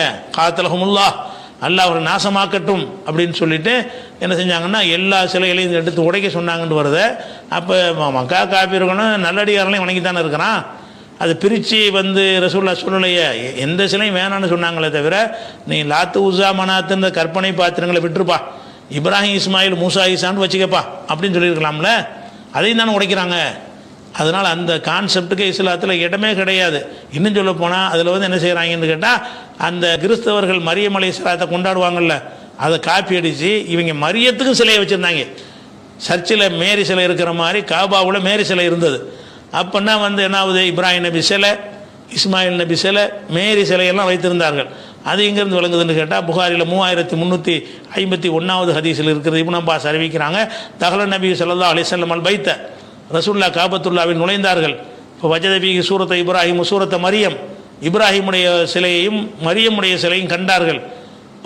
அப்போ என்ன செய்கிறாங்க, இந்த மாதிரி வந்து அவங்கள வந்து தப்பாக பயன்படுத்துகிறாங்கன்ற சொல்ல கண்டிக்கிறாங்கன்னு வருகிறது. அப்போ இதில் நம்ம என்ன விளங்குறோம்னு கேட்டால், இந்த இப்போ பெரியார்கள் வணங்குறதும் சரி தான், சிலையை வணங்குற ரெண்டும் அல்லாட்ட சமமானது தான். நான் கேட்குற புரிஞ்சுக்கிறதுக்காக வேண்டி ஒரு ஹார்டான உதாரணமாக இருந்தாலும் சரி தான் புரிஞ்சுக்கிறதுக்காக்குறேன். ஒருத்தனுடைய மனைவி இருக்கிறான். அந்த மனைவி வந்து அவனுக்கு தவிர யாருக்கும் சொந்தமாக கூடாதுன்னு ஒரு கணவன் நினைக்கிறான். என் மனைவி எனக்கு மட்டுமே உள்ளவளாக இருக்கணும் அப்படின்னு நினைக்கிறான்ல. இந்த நினைப்பில் யாருக்கா விதிவில் கொடுப்பானா? என் ஃப்ரெண்டுனா போய்க்க, எங்கள் அண்ணன்ட்டுனா போய்க்கன்னு சொல்லுவானா? அதாவது தன் மனைவி தனக்கு மட்டும் சொந்தமாக இருக்கும்போது என்ன வேண்டப்பட்ட ஆளாக இருந்தாலும் அவன்கிட்ட மட்டும் நீ தொடர்பு வச்சுக்கன்னு ஒரு புருஷன் சொல்லுவானா? அப்போ நீ சொல்ல மாட்டே, அல்லாஹ் அனுமதி கொடுத்துருவானா? அப்போ பெரியார்னா வணங்கிக்க, கல்லை வணங்கிறாத அதை வணங்கிக்கன்னு எப்படி சொல்ல? அவனுக்கு மட்டும் உள்ளதில்ல, அது ரப்புல் ஆலமீனுக்கு மட்டும் உள்ள ஒரு விஷயத்தில் எப்படி அல்லாஹ் கொடுப்பான்? நீ கொடுக்க மாட்டேங்கிற. உன் மனைவியை வந்து இந்த எவ்வளோ பெரிய நெருக்கமான ஃப்ரெண்டாக இருந்தாலும் பங்கு வைப்பியா? தரங்கட்ட சில பேர் இருப்பாங்க, அவங்கள விட்டுரு. சரியான ஒரு மானமுள்ள எந்த மனிதனாவது அப்படி பங்கு வைப்பானா? என் மனைவி வந்து எவன்கிட்டையும் தொடர்பு வச்சிடக்கூடாதுன்னு ஒருத்தர் நினைப்பானே தவிர, நம்ம வேண்டிய ஆளுன்னா பரவாயில்லை, என் ஃப்ரெண்டுனா பரவாயில்லை, எனக்கு தெரிஞ்சவங்கன்னா பரவாயில்லைன்னு சொல்லக்கூடிய ஒருத்தன் உலகத்தில் இருக்கிறானா? அப்போ நீங்கள் அல்லாஹ் மட்டும் ரோசம் மட்டும் நினைக்கிறீங்க? அதை நம்ம பார்க்குறோம். அது மாத்திரம் இல்லாமல் நபிகள் நாயகம் ஸல்லல்லாஹு அலைஹி வஸல்லம் அவர்கள் கடைசி நேரத்தில் மரணிக்க போகிறாங்க. மரணிக்கிறதுக்கு 5 நாள் தான் இருக்கிறது. நோயில் கஷ்டப்படுறாங்க, ஜமாத்து கூட வர முடியலை. அபூபக்கரை தொலை வச்சுவிட்டு என்ன செய்கிறாங்க, வீட்டில் இருந்து கஷ்டப்பட்டுக்கிட்டு இருக்கிறாங்க. அந்த கஷ்டத்தோட கஷ்டமாக மரணம் நெருங்குற நேரத்தில் அவங்க என்ன செஞ்சாங்கன்னு கேட்டால், லானத்துல்லாஹி அலல் யஹூதி வன் நசாரா, யஹூதி நசாராக்களுக்கு அல்லாஹ்வுடைய சாபம் வரட்டுமாக. ஏனென்று கேட்டால், இத்தகது குபூர் அம்பியாகி மசாஜித, நபிமாருடைய கபறுகளை எல்லாம் மஸ்ஜித் ஆக்கிட்டாங்க, நபிமாருடைய கபறுகளை எல்லாம் தர்காவாக்கி விட்டார்கள். அதனால் அவங்க நாசம் உண்டாகட்டும். ரசூலுல்லாஹ் மௌத்தாருக்கு முன்னாடி என்ன இறுதி எச்சரிக்கை இதுதான், இறுதி பேருரைன்னு சொல்லுவாங்க. அதுக்கெல்லாம் சில மாதங்களுக்கு பிறகு தான் மூத்தா போகிறாங்க. மூத்தா போகும்போது சொன்ன வார்த்தை என்ன? இறுதியாக சொன்ன எச்சரிக்கை என்ன? இதான், இத்தகது குபூர் அம்பியாகி மசாஜித், நபிமாருடைய கபறுகளை எல்லாம் வழிபாட்டு தலங்களாக ஆக்கிவிட்டார்கள், தர்காக்கள் ஆக்கிவிட்டார்கள். யுஹதீர் மாசனவு, அவர்கள் செய்யும் செயலை எச்சரிப்பதற்காக இப்படி சொன்னார்கள் அப்படின்னு ஆயிஷா நாயகி அறிவிக்கிறாங்க. இன்னும் சொல்கிறாங்க, லவ்லா தாலிக்கல் அப்ரசு கபரஹு, இப்படி நபிகள் எச்சரித்திருக்காவிட்டால் அவங்களுடைய கபரையும் உயர்த்தி கட்டியிருப்பார்கள். இவ்வளோ கடுமையான எச்சரிக்கை பண்ணிட்டு மூத்தா போனதுனால தான் அவங்களுக்கு கபரு கட்டலை. இல்லை என்றால் ரசூல்லாவும் கபரை கட்டியிருப்பாருன்னு ரசூல்லா சொல்லியிருக்காங்களே. அப்போ நல்லடியார்களை கொண்டாடலாம்னு மார்க்கத்தில் இருக்கவா செய்யுது? அல்லாஹ்வுடைய இடத்துல நல்லடியாரை வைக்கக்கூடாது, கெட்டடியாரை வைக்கக்கூடாது. நல்லடியாரை வணங்கினாலும் அவன் ஷைத்தான் தான். கெட்டடியாரை வணங்கினா, அல்லாஹ்வை பொறுத்த வரைக்கும் முருகனை வணங்கினாலும் சரி, அப்துல் காதர் ஜிலானி வணங்கினாலும் சரி, ஷிர்க்கு தான். அது வணங்குதா? யாரை வணங்குறான்னு பார்க்க மாட்டான். ஒரு ஒரு ஒருத்தனுடைய மனைவி வந்து கந்தசாமிகிட்ட போனாலும் அப்துல் கார்ட்ட போனாலும் ஒரே தப்பு தானுங்க. அந்த மாதிரி தான் நீங்கள் எடுக்கிறீங்க. அதை விட அல்லாவுக்கு உரிமை இருக்குது. உன் மனைவிட்டு உனக்கு என்ன உரிமை இருக்கிறது? நீ மனைவி நீ படைச்சியா? அவளை சும்மா ஒரு அக்ரிமெண்ட் போட்டதுக்காக வேண்டிய மனைவி எனக்கு தான் சொந்தமாக இருக்குன்னு நினைக்கிற. அப்போ உன்னை படைச்ச ரப்புக்கு எவ்வளோ உரிமை இருக்கு? படைச்ச இறைவனுக்கு அவ்வளோ பெரிய உரிமை இருக்குது. நீ ஒத்துக்கணுமா இல்லையா? அப்படி ஒத்துக்கொண்டாயானால் அவனுடைய இடத்துல எப்படி யாரையும் வைக்குவே? யாரை வச்சாலும் உனக்கு பிடிக்காது. அல்லாவுடைய இடத்துல நபியை வச்சாலும் பிடிக்காது, அவுளியா வச்சாலும் பிடிக்காது, மகானை வச்சாலும் பிடிக்காது, மலக்குமார்களை வச்சாலும் பிடிக்காது. யாரை வச்சாலும் அவனுக்கு பிடிக்காது. தாங்கி இருக்க முடியாது. கடும் கோபக்காரன் அப்படின்னு சொல்லி என்ன செய்கிறாங்கண்டா ரசூலுல்லாஹ் சொல்கிறாங்க. அதே மாதிரி இன்னும் உலாய்க்க அந்த அந்த முந்தைய சமுதாயத்தை பற்றி சொல்லும் பொழுது இதா கான ஃபீஹிம் ரஜுலு சாலிஹு, அங்கே ஒரு நல்ல மனிதன் மரணித்து விட்டான் என்று சொன்னால், மரணித்து விட்டான் என்று சொன்னால் பனுவலா கபர்ஹி மஸ்ஜிதா, அவனுடைய அடக்க ஸ்தலத்தில் ஒரு மஸ்ஜிதை எழுப்பிக் கொள்கிறார்கள். ஓ சவரூபி தில்க சுவர், அந்த வடிவத்தை அமைத்துக் கொள்கிறார்கள். சில பேர் மஸ்ஜித் தர்கா கட்டிக்கிறான் முந்தைய சமுதாயத்தில் யூதர்கள், சில பேர் சிலையை வைக்கிறான் அது கிறிஸ்தவர்கள், சில பேர் சிலையை வடித்துக் கொள்கிறார்கள், சில பேர் என்ன செய்கிறாங்க சமாதியின் மீது அந்த கட்டடத்தை எழுப்பிக் கொள்கிறார்கள்.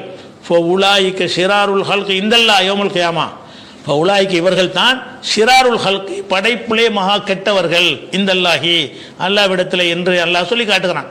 அப்போ இதெல்லாம் வைத்து பார்க்கும் பொழுது நம்ம வந்து ஒரு அல்லாஹ்விட நீங்கள் யார்கிட்ட கேட்டாலும் சரி அவனுக்கு அல்லாஹ் காட்டுற உதாரணம் அழகான உதாரணம் காட்டுறான்ல, அதில் அடங்கி இப்போ என்ன உதாரணம் காட்டுறான்? அடே தண்ணி வேணும்னா சம்மந்தப்பட்டவன்கிட்ட கேளுடா, அவன் தந்தா தாண்டா அவனுக்கு தண்ணி வரும்.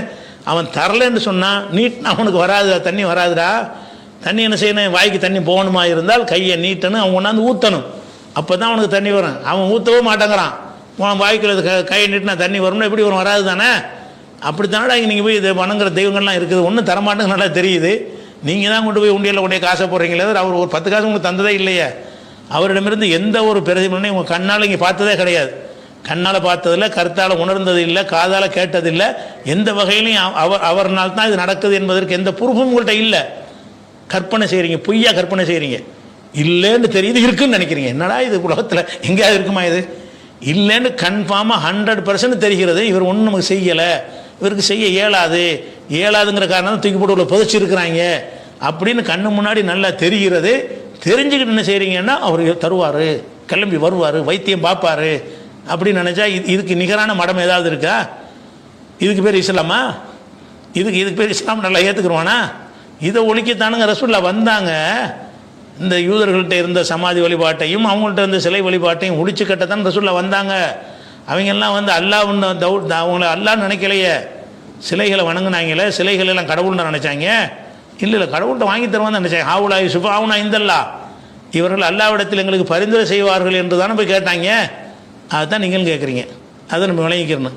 அதுக்கடுத்து என்னென்னு கேட்டால் அந்த சில உதாரணங்களை காட்டுவாங்க. என்ன சில இந்த மாதிரி இந்த செயலை செய்யக்கூடியவர்கள் அந்த செயலை நியாயப்படுத்துவதற்காக என்ன செய்கிறாங்கன்னா சில உதாரணங்களை கற்று வச்சுக்கிறாங்க. அதை உங்களுக்கு நாளைக்கு சொல்லுவாங்க. இதை சொன்ன பிறகு அந்த உதாரணத்தை காட்டுவார்கள். என்ன உதாரணம்? இப்போ நமக்கு வந்து நம்ம மேலே ஒரு வழக்கு போட்டாங்க, கோர்ட்டில் கூப்பிட்டு போயிட்டாங்க. நம்ம வாதாட முடியுமா? வாதாட முடியாது. நம்ம என்ன செய்வோம்? வக்கீல் வச்சுக்கிறோம்ல, வக்கீல் தானே வாதாடுவார். எந்த ஒரு மனிதன் மேலே வழக்கு போட்டாலும் வழக்கறிஞராக இருப்பவர் தான் என்ன செய்வார்? ஒரு சில பேர் திறமையாக இருந்தால் வாதாடல, சட்டத்தில் இடம் இருக்குது. ஆனால் யார் வாதாடுவது இல்லை. யார் வாதாடுவா? என் மீது வழக்கு போட்டாங்கன்னா எனக்குன்னு ஒரு வக்கீல் தான் என்ன செய்வார்? இந்த சட்ட நுணுக்கங்களை பார்த்து அவர் வாதாடுவார் என்று நம்ம நம்புகிறோம்ல. இதை கொண்டாந்து இதில் கொண்டாந்து சேர்ப்பாங்க. இதுக்கு சம்மந்தமே கிடையாது. இது கொண்டு வந்துக்கிட்டு இந்த அப்பட்டமான ஷிர்க்கை நியாயப்படுத்துறதுக்கு முயற்சி பண்ணுவாங்க.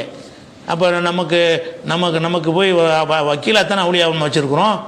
அல்லாஹ் நமக்கு விஷயம் வந்தால் வாதிடுவதற்கு வக்கீல்களை பிடிக்கிற மாதிரி அவுளியாக்கள் நமக்கு அல்லாட்ட பேசுவாங்க, வாதாடுவாங்கங்கிறாங்க. இதை கண்டு தலையத்தில் ஆட்டுறாங்க. இதில் மார்க்க ஆதாரமாடா இது செய்யலான்னு நீ சொல்வதாக இருந்தால் இந்த வசனத்தை ஆதாரமாக இருக்குன்னு சொல்லி, இந்த ஹதீஸ் ஆதாரம் இருக்குன்னு சொல்லு. வக்கீல் இந்த மாதிரி முன்சீப்புலாம் சொன்னால் இது எப்படி சரியாக வரேன், இதை ஒரு ஆதாரம்னு சொல்லுவாங்க. இந்த உதாரணமாவது ஏற்றுக்கிற மாதிரி இருக்குதா? பைத்தியகார்த்தனமான உதாரணம். ஏன் உதாரணம்னா அல்லாவுக்கு உதாரணம் காட்டுறதுக்கு வந்து அல்லாவுக்கு இருக்கிற மாதிரி தன்மை யார்ட்டா இருந்தால் தான் உதாரணம் காட்டணும். அல்லாவுக்கு யாரையாவது உதாரணம் காட்ட முடியுமா? நீ வக்கீல்கிட்ட வந்து ஒரு வக்கீலை வச்சு நம்ம வாதாடுறது காரணம் என்னன்னு கேட்டால், நீதிபதியாக இருக்கிற ஒரு மனிதன், அவனுக்கு ஒன்றும் தெரியாது. நான் கொலை செஞ்சனான்னு ஒன்று தெரியாது, நான் கொலை செய்யலையான்னு தெரியாது, எவன் தான் கொலை செஞ்சான்னு தெரியாது. அப்படிப்பட்டனால அவன் அதை அறிந்து கொள்வதற்கு என்ன செய்ய வேண்டியிருக்கு? சில பாயிண்ட்களை எடுத்து சொல்லி கொடுத்து, இல்லை இப்படி தாங்க அது அப்படி தாங்க இதுன்னு அதை வச்சு தான் விளங்கக்கூடிய நிலையில் அவன் இருக்கிறான். அதுக்கு வக்கீல் வேணும். உன்னை படைச்ச இறைவனுக்கு நீ என்ன செஞ்சன்னு தெரியாதா? வக்கீல் சொல்லி தான் அல்ல அறிஞ்சிக்கிடுவானா? உன்னை நிப்பாட்டினவுடனே இவர் அவுளி எந்திரிப்பார், அல்லாஹ் இவர் நல்லவரும்பார். அல்லாஹ் கெட்டவன் வழங்கி வச்சுருப்பான், இவர் நல்லவன் வாதிடுவாரா? ஆனால் அல்லாஹ் தான் எல்லாம் தெரிஞ்சவனுக்கு எதுக்குடா வக்கீல்? ஜட்ஜி வந்து மனுஷனாக இருக்கிறதுனால வக்கீல். ஜட்ஜி வந்து அனைத்தையும் அறிந்தவராக இருந்தால் வக்கீல் தேவையா? அவர் பார்ப்பாரு, நீ தான் செஞ்ச போடான்னு அனுப்பி விட்ருவாரு. அவருக்கு தெரியாது. ஜட்ஜி என்பவர் மனிதர், அவருக்கு ஒன்றுமே தெரியாது. உனக்கு மாதிரி அவருக்கு ஒன்றும் தெரியாது. அவர் எதை வச்சு முடிவெடுக்கும் நிலையில் இருக்கிறாரு? வழக்கறிஞருடைய வாதங்களையும் ஆதாரங்களையும் சான்றுகளையும் ஆவணங்களையும் வைத்து தான் முடிவெடுக்கும் நிலையில் அவர் இருக்கிறார். அதனால ஒரு வழக்கறிஞர் பிடிச்சி தான் ஆகணும் உலகத்தில். ஆனால் அல்லாஹ்விடத்தில் நிற்கும் பொழுது நீ நல்லவனா இல்லையான்னு உனக்கு தெரியுமா இல்லையா? கெட்டவனான்னு தெரியுமா இல்லையா? மர எண்ணத்துக்கு இடையில் ஒரு புரோக்கரு, நீ அல்லாஹ் எனக்கு வைத்த வலிக்குன்னு கேட்குற, அல்லாஹ் எட்டி பார்த்துட்டு இவன் யாரா புது ஆளாக இருக்குன்னு கேட்பானா? நீ கேட்டவனே என் புது ஆளாக இருக்கானே, யாரை கூட்டிகிட்டு வாப்பா, தெரிஞ்சால கூட்டிகிட்டு வா, எனக்கு நீ யாருன்னு தெரியலம்பானா? அப்படி கொண்டு ஆக்குறாங்க அல்லாஹ்வை. இந்த உதாரணத்தை சொல்லி அல்லாஹ் என்ன மாதிரி ஆக்குறாங்க? மனிதன்கிட்ட இருக்கிற பலவீனம் இருக்கும்போது அந்த மாதிரி நிலையில் கொண்டு போய் அல்லாஹ் ஆக்கக்கூடிய காட்சியை பார்க்குறோம். அல்லாட்ட வாதாரம் கேட்குற வக்கீல் அவனு தான் எல்லாம் தெரியுமாடா, எல்லாம் தெரிந்தவன் என்று அல்லாஹ் ஒரு பக்கம் நம்பிக்கொண்டு ஒன்றும் தெரியாதவன் என்று இன்னொரு பக்கம் பேசினா அதுக்கு பேர் என்னது? அப்பட்டமான குஃப்ரு, இது நிராகரிப்பு, இறை மறுப்பு இது. அப்போ இது ஈமான்கிற பேரில் இஸ்லாம்ங்கிற பேரில் சிபாரிசு பண்ணுவார்கள். அவுலியா வந்து சிபாரிசு பண்ணி, நமக்கு சிபாரிசு பண்ணுறது மார்க்கத்தில் இருக்கிறது சிலது, அது சும்மா ஃபார்மாலிட்டி. எல்லாம் என்ன செய்வான், அவனா ஒரு ஆளை விடுதலை செய்ய நினச்சான்னு சொன்னால், ஏன்பா இவருக்காக என்கிட்ட பேசுப்பான்னு சொல்லுவான். அப்போ தான் நீங்கள் பேச இயலும். அவன் முடிவு எடுத்துருவான். எடுத்துகிட்டு உன் நண்பன் தானப்பா அப்துல்கார், அவனுக்கா என்கிட்ட பேசுன்னு எல்லாம் கேட்பான். நம்ம பேசுவோன்னு இருக்குது. அப்படித்தான் சிபாரிசு எல்லாமே தவிர நீங்கள் நல்லவனை கெட்டவன் ஆக்குறதோ கெட்டவன் நல்லவன் ஆக்குறதுக்கோ எந்த சிபாரிசும் அல்லாஹ்வோட இதில் கிடையாதுங்கும் போது அதை கொண்டு வந்து எதுக்கு நீதிபதி ஜட்ஜிங்கிற உதாரணம்லாம் காட்டுறீங்க? அது ஒரு விஷயத்தை நம்ம பார்க்குறோம். அதே மாதிரி வந்து இந்த வழக்கறிஞர் விஷயம் செய்கிற மாதிரி என்ன செய்கிறாங்கன்னு கேட்டால், நம்ம அல்லாட்ட அணுக வேண்டியிருக்கு. நம்ம நிறைய மனிதர் மூலம் பாவமெல்லாம் செய்கிறோம். பாவம் செய்கிறதுனால நமக்கு ஒரு வீட்டில் பாவம் செஞ்சிட்டின்னு வைங்களேன், தப்பு செஞ்சிட்டிங்கன்னா வாப்பாவுக்கு ஒளிஞ்சிக்கிருவீங்க. தப்பு செஞ்சு வாப்பா பார்த்துட்டாருன்னு வைங்க, அவர் எப்போ அவர் வர்றதுக்கு முன்னாடி படுத்து தூங்கிடுவீங்க. அல்லது அவர் எப்போ விட்டு போவார், அப்போ தான் நீங்கள் வீட்டுக்குள்ளே போவீங்க. தகப்பனாருக்கு பயந்து கொண்டு. ஏன்? நீங்கள் அவருக்கு வெறுக்கத்தக்க காரியத்தை செஞ்சிட்டிங்கன்னா அணுகிறதுக்கு பயப்படுவீங்க. அந்த மாதிரி நம்ம அல்லாவுக்கு எவ்வளோ பாவங்களை செய்கிறோம், அவனை போய் பார்க்க முடியுமா? எந்த முகத்தில் அவன்கிட்ட போய் கேட்குறது அப்படின்னு நினைத்து கொண்டு என்ன செய்கிறாங்க? அது அந்த உதாரணம். அதனால தான் என்ன செய்கிறாங்க, ஒரு மனிதன் என்ன செய்கிறான்னு கேட்டால் தாயார் மூலமாக காரியத்தை சாதிப்பான். தகப்பன்கிட்ட சாதிக்கிறதா இருந்தால் தாயார்கிட்ட சொல்லி, தாயார் தகப்பன்கிட்ட சொல்லி பக்குவமாக எடுத்து சொல்லி அதை பெற்று தருவார்கள்ல. அந்த மாதிரி தான் நமக்கு வந்து தவறு செஞ்சதுனால நமக்கு கருணை, நல்லா கோவத்தில் இருப்பான். அதனால் இந்த பெரியார்கிட்ட சொன்னோம்னா பக்குவமாக பார்த்து அல்லாட்ட வாங்கி தருவாங்கன்னா இது எவ்வளோ பெரிய மடமைன்னு பார்த்தீங்களா? அப்போ அல்லாவோட இந்த அவுளியா கருணை அதிக கருணை உள்ளவரா? ஆனால் அல்லா தான் அதிக கருணை உள்ளவன்.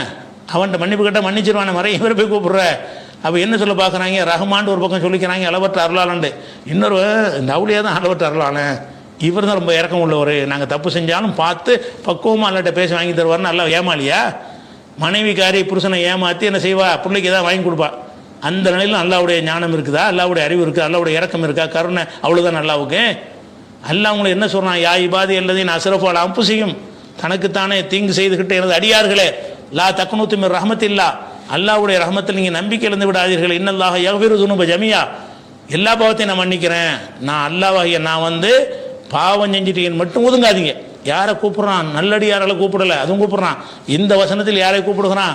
யா இபாதி அல்லதீன அஸ்ரஃபு அன்ஃபுஸிஹிம், தங்களுக்கு தாங்களே அநீதி இழைத்தேன் அடியார்களே, திருடி அடியார்களே, கொலை செஞ்ச அடியார்களே, விபச்சாரம் செஞ்ச அடியார்களே, பாவம் செஞ்ச அடியார்களே, பொய் சொன்ன அடியார்களே, அவதூறு சொன்ன அடியார்களே, அதான் பாவம் செஞ்ச அடியார்கள். எனக்கு இது தனக்குத்தானே வரம்பு மீறி எனது அடியார்களே, லா தக்னது மின் ரஹ்மத்தில்லா, அல்லாஹ்வுடைய ரஹமத்தில் நம்பிக்கை இழந்து விடாதீர்கள். நம்ம தப்பு செஞ்சிட்டோம், நம்மளால மன்னிக்க மாட்டான், யாரையா கூட்டிகிட்டு தான் போகணும், இல்லாட்டி நெருங்க முடியாத நம்பிக்கை இழந்து விடாதீர்கள். ஏனென்றால் இன்னல்லாஹ யக்ஃபிரு ஸுனூப ஜமீஆ, எல்லா பாவத்தையும் நான் மன்னிப்பேன், அல்லாஹ்வாகிய நான் அனைத்து பாவங்களையும் மன்னிப்பேன் என்று அல்லாஹ் சொல்வதிலிருந்து என்ன வழங்குகிறது? எவனையும் கூட்டிகிட்டு வரக்கூடாது, நான் தான் கருணையாளன், எனக்கு மிஞ்சி ஒரு கருணை, உனக்கு உன் மேலே கருணை காட்டுவதற்கு ஒரு தாயின் கருணையை விட பல 100 மடங்கு அல்லாஹ் வந்து அடியார்கள் மீது அதிக கருணை வைத்திருக்கிறான். அந்த கருணை உள்ள ரஹ்மானை வந்து ரஹ்மான் ரஹீம் என்று அல்ஹம்து சூராவுலேயே தினம் 100 தடவை ஓதிப்புட்டு அளவற்ற அருளான் நிகரற்ற அன்புடைன்னு சொல்லிட்டு, அளவற்ற அருளான் அவன் கிடையாது, இந்த மகான் தான் அளவற்ற அருளாளன், இந்த பெரியார் தான் அளவற்ற அருளாளன்னு நினைக்கிறாங்க. அப்போ இந்த மாதிரியான சிந்தனைகளை வந்து மரண அடி கொடுக்கறதுக்காகத்தான் அல்லாஹ் என்ன செய்கிறான்னு கேட்டால் இந்த வசனத்தில் அழகான உதாரணத்தை காட்டுறான். இப்போ திருப்பி பாருங்கள், அந்த வசனத்தை அடுத்து பாருங்கள். லஹு தாவத்துல் ஹக், இந்த ஒரு வசனத்தில் அல்லாஹ் காட்டின உதாரணத்தில் ஒரு அடங்கியிருக்கிறது. என்ன அடங்கியிருக்கிறது? லஹு தாவத்துல் ஹக், அவனுக்குத்தான் மெய்யான துவாக்கள், பிரார்த்தனை அவனுக்குத்தான் சொந்தம். வல்லதீன எதுவுன மிந்தூனிகி, அவனை விட்டு விட்டு நீங்கள் யாரை அழைக்கிறீர்கள் அவர்கள் லா யஸ்தஜீபுன லஹும் பிஷையின், அவர்கள் இவர்களுக்கு எந்த பதிலும் தரமாட்டார்கள், வாயாலும் தரமாட்டார்கள், பொருளாலும் தரமாட்டார்கள், எந்த பதிலும் தரவே மாட்டார்கள். இவர்கள் எந்த மாதிரி இருக்கிறார்கள் என்று கேட்டால் இல்லாக்க பாசித்து கஃபைஹிலல்மா எவ்வளோ ஃபாஹுமா வாலிகை, தண்ணீரை கையில் எடுக்காம கையை நீட்டுகிறானே, வாய்க்கு தண்ணி போயிடும் நினைக்கிறானே, அவனை போல இருக்கிறார்கள். இல்லாத ஒன்றை இருக்குன்னு நினைக்கிறதுக்கு எப்படி அற்புதமான உதாரணத்தில் காட்டினாங்க. இவன் நம்பிக்கை அப்படித்தானே இருக்கிறது. நல்லா தெரியுது. இவன் வந்து அவுளியாங்கிற ஆள்கிட்டையோ கல்லுட்டையோ மரத்துட்டையோ ஒரு ரிப்ளை இல்லைன்னு நல்லா தெரியுது. தெரிஞ்சுக்கிட்டு செஞ்சால் இந்த கிறுக்கஞ்செய்யறதுக்கு அதுக்கு என்ன வித்தியாசம் இருக்குது? ஒருத்தன் தாகமாக இருக்குது, இப்படி கையை நீட்டுறான், இப்படி தண்ணி வரும், தண்ணி யாற்றுறதுக்கு அவன்கிட்ட போய் கேளு, அவன்கிட்ட தண்ணியை வாங்கு, கையில் ஊற்று, அவன் வாங்கி கொண்டுட்டு போ. அதை செஞ்சீங்கன்னா நீ சரியான புத்திசாலின்னு அர்த்தம். தாகமாக இருக்கா, அந்த கையை நீட்டி நம்ம தண்ணி வரும்போறான், எப்படி வரும்? அப்படி நினைக்கிறவன் எப்படி கிறுக்கு பயிலாக இருக்கிறானோ அந்த மாதிரி தான் இவங்க எல்லாரும் கிறுக்கு பயிலாக இருக்காங்க. நல்லா என்ன செய்கிறான், அந்த உதாரணத்தின் மூலமாக முடிக்கிறான்.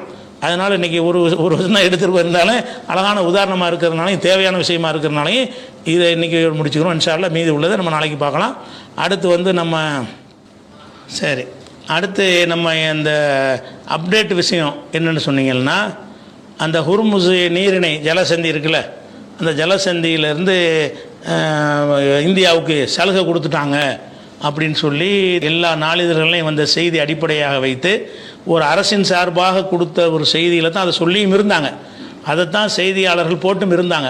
அதன் அடிப்படையில் நம்ம என்ன செஞ்சோம்னு கேட்டால், இந்தியா வந்து பேசி கரெக்ட் பண்ணிட்டாங்க, இந்த ஜெய்சங்கர் பேசி அனுமதி வாங்கிட்டார் என்று நானும் முந்த நாள் சொல்லி இருந்தேன். ஆனால் அது சொல்லி முடித்த பிறகு என்ன செய்கிறாங்கன்னு கேட்டால், ஈரான் பகிரங்கமாக அதை மறுத்துடுறாங்க. இவங்க பேப்பர்லாம் நியூஸ்லாம் வந்ததை பார்த்துவிட்டு, இல்லை இந்தியாவுக்கு நாங்கள் அந்த அனுமதி கொடுக்கவே கிடையாது அப்படின்னு ஈரான்லேருந்து பகிரங்கமாக மறுத்துட்டாங்க. அதே மாதிரி மறுத்தது பிறகு இவங்களுக்கு ஒன்றும் சொல்ல முடியலை இந்தியாவுக்கு. இந்திய வெளியுறவுத்துறை என்ன செஞ்சிட்டாங்கன்னு கேட்டால், இல்லை எங்களுக்கு அனுமதி இல்லைன்ட்டாங்க, மறுத்துட்டாங்க. அதாவது ஈரான் அரசாங்கமும் சொல்லிவிட்டது, இந்தியாவுக்கு எப்படி சலுகை நான் கொடுப்பாங்கன்னு கேட்குறேன்.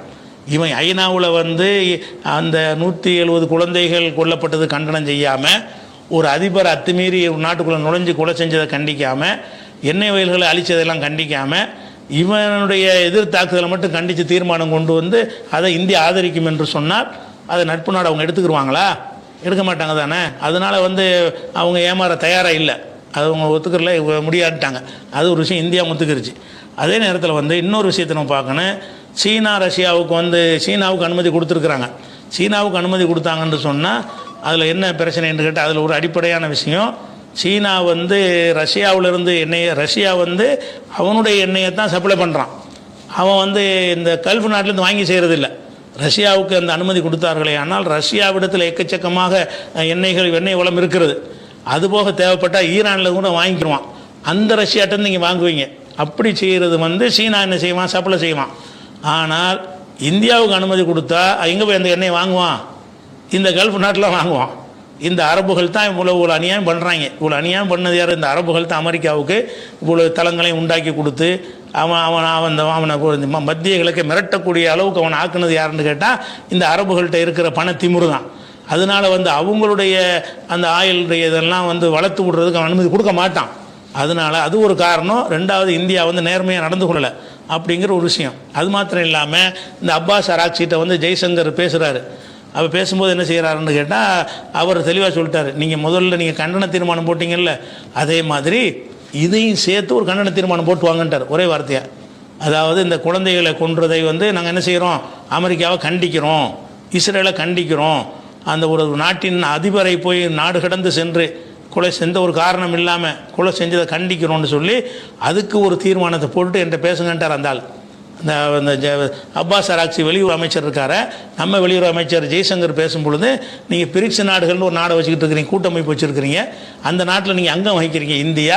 அப்படி இருக்கும்போது என்ன செய்கிறீங்க, அமெரிக்காவுடைய இந்த செயலை அமெரிக்காவுடைய ஒழிக்கிறதுக்கு தானே பிரிக்ஸ் உண்டாக்குனது. அமெரிக்காவுடைய இந்த டாலர் ஆதிக்கத்தை ஒழிக்கிறது தான் நீங்கள் பிரிக்ஸை உண்டாக்குனீங்க. பிரிக்ஸில் ஒரு அங்கமாக பிரிக்ஸில் உள்ள BRI இருக்குல்ல, அந்த ஐ இந்தியாவுக்குள்ளே தான் 5 எழுத்து வருதில்ல, அந்த ஐயை இந்தியாவும் சேர்ந்த வச்சு தான் அந்த பேரை வச்சுருக்குது. அப்போ பிரிக்ஸில் அங்கம் வகிக்கக்கூடிய இந்தியா என்ன செய்யறீங்க, அமெரிக்காவுக்கு சப்போர்ட்டாக நிற்கிறீங்க. அதை கண்டிச்சு விட்டு என்கிட்ட வாங்கன்ட்டாங்க. மோகன் தொங்கி போயிடுச்சு. மோடி பேசினார், அது ஒரு விஷயமாச்சு. அதே நேரத்தில் வந்து ஐநாவிலேருந்து என்ன விளக்கம் கேட்குறாங்க, இந்த ஹோர்முஸை எப்படி நீங்கள் மூடலாம்? பொதுவாக வந்து எந்த ஒரு பாதையும் மூடுவதற்கு சர்வதேச சட்டத்தில் இடம் கிடையாது. பொதுவான பாதைகளாக இருந்தால் மூடுவதுங்கிறதுக்கு இடம் கிடையாது. அவன் மூடவும் இல்லை, இந்த தடையை போட்டு வச்சு பாலமாக கட்டி மூடி வச்சுருக்கிறான், அது ஓப்பனாக தான் இருக்கிறது. அங்கே உள்ள சூழ்நிலைகளில் எவன் எதிரியாக இருக்கும்போது எதிரி எந்த வழியாக வரும்போது நான் தாக்குவேங்கிறான், அவ்வளோதானே தவிர அதை வந்து இந்தியாவுடைய ஐநாவுக்கு விளக்கம் கொடுக்கும்போது நாங்கள் இது மூடிலாம் வைக்கல, அங்கே பயணம் செய்வதற்கு சூழ்நிலை சரியாக இல்லைன்னு பதில் சொல்லிட்டாங்க. வணங்குதா, மூடி வச்சோன்னு சொன்னால் அதுக்கு ஒரு ஆக்ஷன் எடுக்கலான்னு கேட்டாங்க. அவன் டெக்னிக் ஐரானில் என்ன பதில் சொல்லிட்டான், மூடியில் வைக்கல, பாருங்கள் ஓப்பனாக தான் கிடக்குது, மூடியில் வைக்கல, ஆனால் கப்பல்கள் பயணிப்பதற்கு ஏற்ற சூழல் இல்லை அப்படின்னு சொல்லிட்டு என்ன செய்யணும், அதுக்கு பதில் சொல்லிட்டு நான் மூடி வைக்கணும்னு சொல்லவே இல்லை. மூடி வைக்கிறதுக்கு மூடி அங்கே கிடையாது, தடுப்பும் கிடையாது, சுவர் எழுப்பலை, சும்மா ஃப்ரீயாக தான் இருக்கிறது. அதனால் என்ன செஞ்சிட்டாங்கன்னு அதை சொல்லிவிட்டாங்க. இது ஒரு விஷயத்தை நம்ம விளங்கிக்கணும். அதே மாதிரி வந்து இன்னொரு விஷயம் வந்து நெத்தனியாகுடைய வீடியோவை பற்றி நம்ம என்ன செஞ்சிருந்தோம், நேற்று பேசியிருந்தோம். அது பேசின பிறகு பார்த்தா நம்மளும் கவனிக்காமல் பேசிட்டோம். ஆனால் வந்து அந்த வீடியோ வந்து உன்னிப்பாக கவனித்து என்ன செய்கிறாங்கன்னு கேட்டால், அந்த வீடியோவுடைய அம்சத்தை ஆய்வு செய்யும் பொழுது இது ஏஐயில் தயாரித்த வீடியோ, நெத்தனியாகவும் ஆள் காலி, இந்த ஏஐயில் வெளியிட்டதில் இருந்த ஆள் காலிங்கிற உறுதி பண்ணிட்டாங்க. இப்போ அந்த வீடியோ வெளியிட்டதே எதுக்குன்னா நெத்தனியாக இருக்காருன்னு சொல்லுவதற்கு தான் வெளியிட்டாங்க. ஆனால் அது வந்து ஏஐன்னு வரும்போது ஒரிஜினலாக இருந்தால் ஏஐ வண்டிடுற அவன் நெசமாக இருப்பானே, ஆனால் அவனை அவன் வந்து நெத்தனியாகவும் வந்து பேட்டி வந்து ஊடகங்களை சந்தித்து கொடுக்கல, ரெக்கார்டு பண்ணப்பட்டது என்கிற வகையில் தான் போடுறாங்க. அது வீடியோ பதிவு தான். அது ஒரு செய்தி எல்லாம் கூடி இருக்க அவர் பேசக்கூடிய மாதிரியான ஒரு காட்சியாக இருந்துச்சுன்னு சொன்னால் அவர் தான் கொடுக்குறாருன்னு எடுத்துக்கொள்ள முடியும். அதை எப்படி கண்டுபிடிக்கிறாங்கன்னு கேட்டால் அந்த அந்த அமைப்பை வச்சு கண்டுபிடிச்சிருவாங்க. அது போக என்னென்னு கேட்டால் அவருக்கு 2 கையிலையுமே 6 விரல் இருக்குது அந்த வீடியோவில். அந்த 2 கை உதாரணமாக அந்த இப்படி காட்டுவார், 3 விரல் மடக்கி இப்படி 2 காட்டுற மாதிரி இருக்குங்க ஒரு கையில். இந்த இதுக்கு 4 விரல் இருக்குது. இதில் இந்த மடித்து இருக்கிற விரல் எத்தனை இருக்கு, 4 விரல் மடிஞ்சு இருக்கும். அப்போ இது ஒன்று இது ஒன்று இப்படி கையை காட்டும்போது நெத்தனியாவுன்னு காட்டுறாங்கல்ல, ஏஐயில் இப்படி மிஸ்டேக் பண்ணுவோம், இப்படி ஏதாவது செஞ்சு விட்டுறது. கரெக்டாக கூட செய்ய முடியும் ஏஐயில், அது அவசரத்தில் செய்யும்போது ஏஐ மிஸ்டேக் பண்ணி பிடிச்சி என்ன பண்ணிருச்சு, 6 விரல் உள்ள மாதிரி காட்டு. நிஜ வீடியோவில் இப்படி வராது. நிஜமாக கேமராவில் எடுக்கும்போது என்ன 5 விரல் எடுக்குமா 6 விரல் எடுக்குமா, எடுக்காது. ஏஐ வந்து செயற்கையாக உண்டாக்குறது தானே, அப்படின்னு கலந்து போட்டு அவன் எந்த உடல் அந்த உடலாம் எடுத்து போட்டு மிக்ஸ் பண்ணி செய்யும் பொழுது சில தவறான விஷயங்கள்லாம் வந்துடும். இப்போ என்னை ஒரு பெரிய டாக்டர் மாதிரி காட்ட சொன்னால் டாக்டர் மாதிரி காட்டும், நான் டாக்டரா அப்படி பொய்யா காட்டுறது தானே. பொய்யா காட்டுறதுனால அந்த ஏஐ தான் என்பதை நாங்கள் ஆய்வு பண்ணி இது வந்து வீடியோ கிடையாது, நிஜ வீடியோ கிடையாது. ஆனால் அவருடைய தளபதிகள்லாம் சோர்ந்துருவாங்க, நெதன்யாகு செத்துட்டாருன்னா பெரிய பஞ்சாயத்து ஆரம்பின்னு கவலைப்பட்டு என்ன செய்கிறாங்கன்னு கேட்டால் அவங்க எல்லா வேலையும் செய்வாங்க. இந்த மாதிரியான வேலைகள்லாம் செய்வதில் யூதர்கள் வந்து கைதேர்ந்தவர்கள். அந்த அடிப்படையில் 2 விரல்லையுமே 2 கையிலையுமே 6 விரல் இருக்குது. 2 கையிலையும் எப்படி காட்டி பேசுகிறாரில்ல, ஆட்டி பேசுகிறாரில்ல, அப்படி சொல்லுவோம் நிப்பாட்டி காட்டுறாங்க, 6 விரல் வருது. நெத்தனியாவுக்கு 6 விரல் இல்லை. சில ஆளுக்கு 6 விரல் உள்ள மனுஷன் இருக்கிறான், நெத்தனியாவுக்கு 6 விரல்னா 6 விரல் கிடையாது. 5 விரல் உள்ள மனுஷனுக்கு எப்படி 6 விரல் வரும், இந்த கையிலையும் 6 அந்த கையிலையும் வரும்ன்றதை வச்சு என்ன செய்கிறாங்கன்னு கேட்டால் இது வந்து இது ஏஐயில் உள்ள செயற்கையாக கற்பனையாக சித்தரிக்கப்பட்டதுன்னு சொல்லிட்டாங்க. அதில் இருந்து என்ன உறுதியாகிறது என்று சொன்னால் அவர் ஆள் அவுட்டு. உசுரோட கேள்வி 10 நாளாக கேட்குறாங்க, எங்கட ஆளை காணாமட்டு. ஆளை காணாமன்னு நிப்பாட்டியில் காட்டணுனே, எதை காட்டி அது பொய்யா இருக்கும் என்று சொன்னால் மெய்யா உனக்கு காட்ட முடியலன்னா ஆள் போயிட்டாருன்னு அர்த்தம். இதை வெளியிட்டதன் மூலமாக எதை நோக்கத்தில் வச்சு வெளியிட்டாங்களோ அதுக்கு நேர் மாற்றம் அமைஞ்சு போச்சு. இதை வச்சு அவர் உசுரோட இருக்கிறாரு காட்டுன்னு பார்த்தாங்க, இது என்ன செய்யுதுன்னா ஒரு உசுரோட இல்லைங்கிறத காட்டுது, நேர் மாற்றம் அது போய்விட்டது. அது ஒரு விஷயத்தை பார்க்கணும். அடுத்து என்னென்னு கேட்டால் அமெரிக்காவுடைய அந்த ஜெரால்டு கப்பல் இருக்குல்ல, அந்த கப்பல் தீப்பிட்டு எரிஞ்சு பயங்கர சேதம் ஏற்பட்டிருக்கு. அது வந்து இயற்கையாக அதை ஒத்துக்கிட்டான், அமெரிக்கா ஒத்துக்கிட்டான், ஆமாம் தீப்பிடிச்சது நெசந்தான், அது இந்த லாண்ட்ரி பகுதியில் அது வந்து இயற்கையான முறையில் ஏதோ வந்து தீப்பிடிச்சது, அது வந்து தாக்குதல் நாள் அப்படி தான் சொல்லுவானுவோம். ஆனால் எந்த நெருப்பும் தொட முடியாது அசைக்க முடியாதுன்னு பந்தா காட்டுவாங்க. ஏதாவது செஞ்சுட்டா தயாரிப்பு கோளாறுன்றுவாங்க, அது ஏதோ மிஸ்டேக்குன்றுவாங்க. அது மாதிரி தீ வந்து அந்த கப்பலும் காலி. இப்போ அதுக்கு படித்து எரிகிறது. அவனுடைய எக்ஸ்தலத்தில் அமெரிக்கா ஒத்துக்கிட்டான், அந்த கப்பலையும் தீப்பிடிச்சி எரிய தான் செய்கிறது, அது இயற்கையான விபத்து அப்படின்னு சொல்லிட்டாங்க. அதே மாதிரி ஈராக்கில் வச்சு அமெரிக்காவுடைய ஒரு பெரிய விமானம்னு சொன்னால், அதாவது ஆயில் அந்த பெட்ரோல் விமானத்துக்கு போகிற தனி பெட்ரோல் இருக்குது, அந்த பெட்ரோலை ஏற்றி கொண்ட டேங்கரை சுமந்து கொண்டு அது போகும். வானத்தில் இருந்து கொண்டே என்ன செய்யணும்னு கேட்டால் மற்ற விமானங்களுக்கு டிப் மாதிரி இறக்கி பெட்ரோல் நிரப்பும். பெரிய ராட்சச விமானங்கள் ரொம்ப நேரம் பறக்கிறதா இருந்தால் என்ன செய்யாது, பெட்ரோல் பத்தாது. அதுக்காக என்ன செய்வாங்கன்னு கேட்டால் ஒரு நாள் பறக்கக்கூடிய தூரம் வருதுன்னு வைங்க, ஒரு 5 மணி நேரத்துக்கு மேலே பறக்கிறதா இருந்தால் எண்ணெய் நிரப்பி ஆகணும், இறக்கி என்ன செய்யணும், எண்ணெய் போடணும்.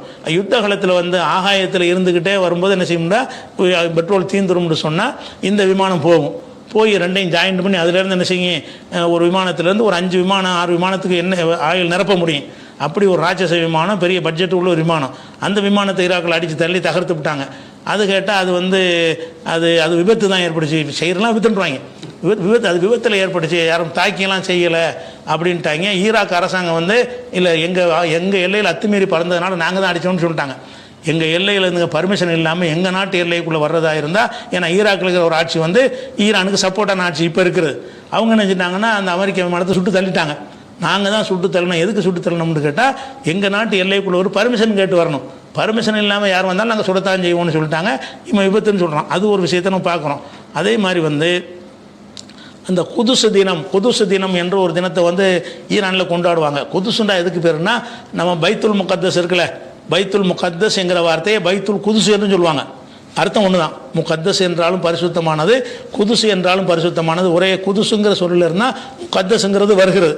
அந்த பைத்துல் முகத்தஸை பற்றி என்ன செய்வாங்கன்னா, அந்த பார்சி சமுதாயத்தில் உள்ளவங்க பைத்துல் குதுசுடைய பைத்து, அந்த புனிதமான இல்லம் நம்ம ஜெருசலத்தில் இருக்கிற பைத்துல் முகத்தஸுங்கிறோம்ல, பைத்துல் முகத்தஸ் தவறான உச்சரிப்பு தான். பைத்துல் மக்தஸ் தான் அதுக்கு பேர். இருந்தாலும் நம்ம வழக்கத்தில் என்ன செய்கிறோம், பைத்துல் முகத்தஸ்ன்னு சொல்கிறோம். அந்த பைத்துல் முகத்தஸை என்ன செய்வாங்கன்னு கேட்டால் பைத்துல் குதுசு என்று சொல்வார்கள். அந்த குதுசுக்காக வேண்டி என்ன செய்வாங்கன்னா, ஆண்டுதோறும் அதை மீட்கிற வரைக்கும் ஒரு நினைவு நாள் மாதிரி கொண்டாடுவாங்க. அதை நாங்கள் விளந்துட மாட்டோம், எங்களை கைப்பற்றிய தீர்வோம் என்று ஒரு சபதம் எடுத்து ஒவ்வொரு ரமலானுடைய வந்து கடைசி வெள்ளி, அவங்க ஒரு நாள் முந்தி வர்றதுனால கடைசி வெள்ளி அவங்களுக்கு ஒரு நாளைக்கு முந்தி பெருனா வந்துடும்ல, அடுத்த வெள்ளி வராது. அதனால் போன வெள்ளி வந்து அவங்களுக்கு கடைசி வெள்ளி. ஒவ்வொரு வருஷமும் ரமலான் மாதத்துடைய கடைசி வெள்ளியில் அந்த குதுசு பாருங்கள், இவங்க ஷியா சன்னிபாங்கல்ல, பைத்துல் முகத்தஸுக்காக அந்த நிறுவி வச்சுருக்காங்க. அவன் பைத்துல் முகத்தஸுங்கிறது நமக்கு உள்ளது, நம்ம ஹமாஸ் ஜெருசலத்தில் இவங்க கையில் உள்ளது, அந்த மக்கள் சன்னி ஜமாத்தில் உள்ளது தான். இருந்தாலும் அந்த பள்ளிவாசலை மீட்பதை ஒரு லட்சியமாக வைத்துக்கொண்டு அவன் என்ன செய்கிறான்னு கேட்டால், அது ஒரு சபதம் எடுக்கணும், அதை மறந்துடக்கூடாது, வருஷம் ஞாபகப்படுத்திக்கிறேன்னு, அப்போ தான் அதை மீட்பதற்கு போராட முடியுங்கிறதுக்காக வேண்டி அந்த குதுசுடைய தினம் என்று ஒரு தினத்தை உண்டாக்குவான். எப்போ உண்டாக்குவான்னா, ரமலான் மாதத்துடைய கடைசி வெள்ளியில். அந்த கூட்டத்தை பார்த்திங்கன்னா பெருமாண்டம் எப்போ பெரும்பாண்டமாக கூடுறாங்க, இவன் குண்டு போட்டால் என்ன ஆகுன்னு யோசிச்சு பாருங்கள். லட்சக்கணக்கான மக்கள் அந்த ஊர்வலத்தை போகும்போது இந்த செய்தானும் அதை செய்கிற ஆளுக்கு தானே, பள்ளிக்கூடத்து பிள்ளைகளுக்கு போட்ட மாதிரி அங்கே ஒரு குண்டை போட்டு விட்டான்னா ஒரு 10,000-20,000 பேர் காலி பண்ணிடலாம். அப்படி பண்ணவும் செய்வான் இவன். அப்படிப்பட்ட காட்டு மிராண்டிகளாக இருந்தாலும் கொஞ்சம் கூட அச்சம் இல்லாமல் ஆண்களும் பெண்களும் அனைத்து மக்களும் என்ன செய்கிறாங்க, அந்த குதுசுடைய ஊர்வல பேரணி நடத்துகிறாங்க. அதில் வந்து கலந்து கொள்வதிலிருந்து என்ன செய்யறா, இந்த சாவுக்கு பயப்படுற ஆளுக்கு நாங்கள் இல்லை, நீ தான் உசுருக்கு பயந்து பங்கரில் ஒடிகிற ஆளுக்கு. அது மாத்திரம் இல்லை, அனைத்துவரும் இந்த முஜித்தபாவை தவிர அனைத்து தலைவர்களும், அவர் வந்து மறைச்சி வச்சிருக்கிறாங்க ஒரு காரணத்துக்காக வேண்டி, அவரை தவிர அனைத்து தலைவர்களும் முன்னாடி ஊர்வலமாக வர்றாங்க. அவங்கள குறி வச்சு கூட அடிக்கலாம். இப்போ அந்த அப்பாஸ் அரக்சியில் இருந்து பிரதமரில் ஜனாதிபதியில் இருந்து எல்லாரையும் என்ன செய்யலாம், வந்து அடிக்கிறதா அடிச்சிடலாம். அந்த ஊர்வலம் வருகிறது, முன்னாடி வர்றாங்க. அப்போ இந்த கோழை பங்கரில் பதுங்கிற கோழைகள் எப்படி தைரியமாக நின்று உலகமே பார்க்குற வகையில் இந்த தாண்டை வர்றோம், சாவுருக்கு ரெடி தாண்டான்னு சொல்கிறாங்கல்ல, அந்த தைரியத்துக்கு தான் எல்லாம் வந்து வெற்றியை கொடுத்துட்டு இருக்கிறான். தைரியத்தை கண்டு தான் பயப்படுறாங்க. அது ஒரு விஷயத்தை நம்ம பார்க்குறோம். அடுத்ததாக என்னென்னுக்கிட்டால், அந்த இலங்கையில் வந்து அந்த 87 உடல்கள் மீட்கப்பட்டுச்சுல, இலங்கையில் உள்ள அந்த கப்பலை தாக்குனாங்க. 35 பேரை மீட்டு வச்சு அவங்கள சிகிச்சை பண்ணி 1 மாதம் விசா கொடுத்து அங்கே தங்க வச்சுருக்கிறாங்க. ஆனால் பாடி என்ன செய்யணும், ஒப்படைக்கணும்ல, அந்த பாடியை கூட ஒப்படைக்கக்கூடாதுன்னு அமெரிக்காக்கார மிரட்டிலாம் பார்த்தான். ஆனால் இலங்கை அரசாங்கம் நினைஞ்சுன்னா சர்வதேச சட்டப்படி நாங்கள் ஒப்படைச்சிடுவோம்னு சொல்லி அந்த 87 உடல்களையும் ஈரானுக்கு அனுப்பிட்டாங்க. அந்த கடலில் மூழ்கி செத்தாங்கல்ல, மரணித்த ஈரானிய இராணுவ வீரர்கள், அதை விட்டுட்டாங்க. அது ஒரு விஷயத்தை பார்த்துறோம். அடுத்ததாக வந்து இன்றைக்கி இந்த கிறுக்கன் வேறு நேற்று என்ன பேசுனா, அழிக்கிறதுக்கு ஒன்றுமே இல்லை, ட்ரம்ப் கிறுக்கன்னு சொன்னால் ட்ரம்ப்னு நினைக்கிறேங்க. என்ன பேசுனான்னு கேட்டால், எல்லாத்தையும் நாங்கள் அழிச்சு விட்டோம், வெற்றி பெற்றுட்டோம், இனிமேல் ஒன்றுமே கிடையாது, ஈரானில் அழிக்க ஒன்றுமே கிடையாது, எப்போ வேண்டாலும் நிறுத்திடுவோம் அப்படின்ட்டு முந்தின நாள் பேசினான். நேற்று என்ன பேசுகிறான்னு கேட்டால், நாங்கள் இப்போ விட மாட்டோம், கடைசி வரைக்கும் வெற்றிங்கிற செய்தியை உறுதிப்படுத்துகிற வரைக்கும் நாங்கள் போராடுவோம்னு சொல்லிட்டு என்ன செய்கிறான்னா, கார்க்கு தீவுன்னு ஒரு தீவு இருக்குது. கார்க்குன்னு சொன்னால் அதாவது ஈரானில் இருந்து 25 கிலோமீட்டருக்கு கடல், 25 கிலோமீட்டர் கடல் தாண்டி போனால் சின்னதாக ஒரு தீவு ஒன்று இருக்குது. அந்த தீவு வந்து டச்சுக்காரர்கள் கையில் இருந்துச்சு, பிறகு ஈரான் கைப்பற்றிக்கிட்டாங்க சண்டை போட்டு. இப்போ ஈரானுடைய கண்ட்ரோலில் இருக்குது. ஈரானுடைய ஒரு பகுதியாகத்தான் அந்த கார்க்கு தீவுங்கிற இருக்குது. அந்த தீவில் என்ன செய்கிறாங்கன்னு கேட்டால், சில இராணுவ தளங்கள் இருக்குது. ஆனால் அந்த தீவுடைய சைஸை நீங்கள் பார்த்துக்கிட்டீங்கன்னு சொன்னால், அதாவது ரொம்ப ரொம்ப சின்ன தீவு, 8 கிலோமீட்டர் தான் அகலம், 4 கிலோமீட்டர் தான் ஒரு அகலம், 8 கிலோமீட்டர் நீளம், 4 கிலோமீட்டர் அகலம்னு பார்த்துக்கினா ஒரு சின்ன ஊர் இருக்கும்ல, அந்த ஒரு ஊர் அளவுக்கு உள்ளது தான் அந்த தீவுங்கிறத தவிர ஒரு பிரம்மாண்டமான ஒரு அந்த மாலத்தீவு மாதிரி ஒரு பிரம்மாண்டமான தீவுலாம் அது வராது. சின்ன ஒரு தீவு அது. அந்த தீவில் என்ன செய்கிறான்னு கேட்டால் அன்றைக்கி அவங்களுடைய இராணுவ தளங்கள்லாம் போட்டு தாக்குறோன்னு சொல்லி நிறைய குண்டை போட்டிருக்கிறான். ஆனால் அந்த தீவில் வந்து பெரும்பாலும் எண்ணெய் ஏற்றுமதிக்கான துறைமுகம் அது. அப்போ வந்து அந்த கார்க் தீவில் தான் என்ன செய்வாங்க, ஆயிலெலாம் கொண்டு போய் அங்கே ஒரு துறைமுகம் வச்சுருக்கிறாங்க, அங்கேருந்து ஏற்றி தான் பல நாடுகளுக்கு அனுப்புவாங்க. அதுக்கு தான் அதிகமான இடம் இருக்குது. அதே நேரத்தில் அது பாதுகாப்பதற்காக என்ன செய்வாங்கன்னு கேட்டால் சில ஏவுகணை தடுப்பு, அந்த ஏர் டிஃபென்ஸ் சிஸ்டம்லாம் கொஞ்சம் அமைச்சு வச்சுக்கிறாங்க. சின்னதாக இராணுவ ஏற்பாடெல்லாம் இருக்குது. பெரிய அளவில் நாட்டை காப்பாற்றுற இராணுவ அமைப்புலாம் ஒன்றுமே கிடையாது.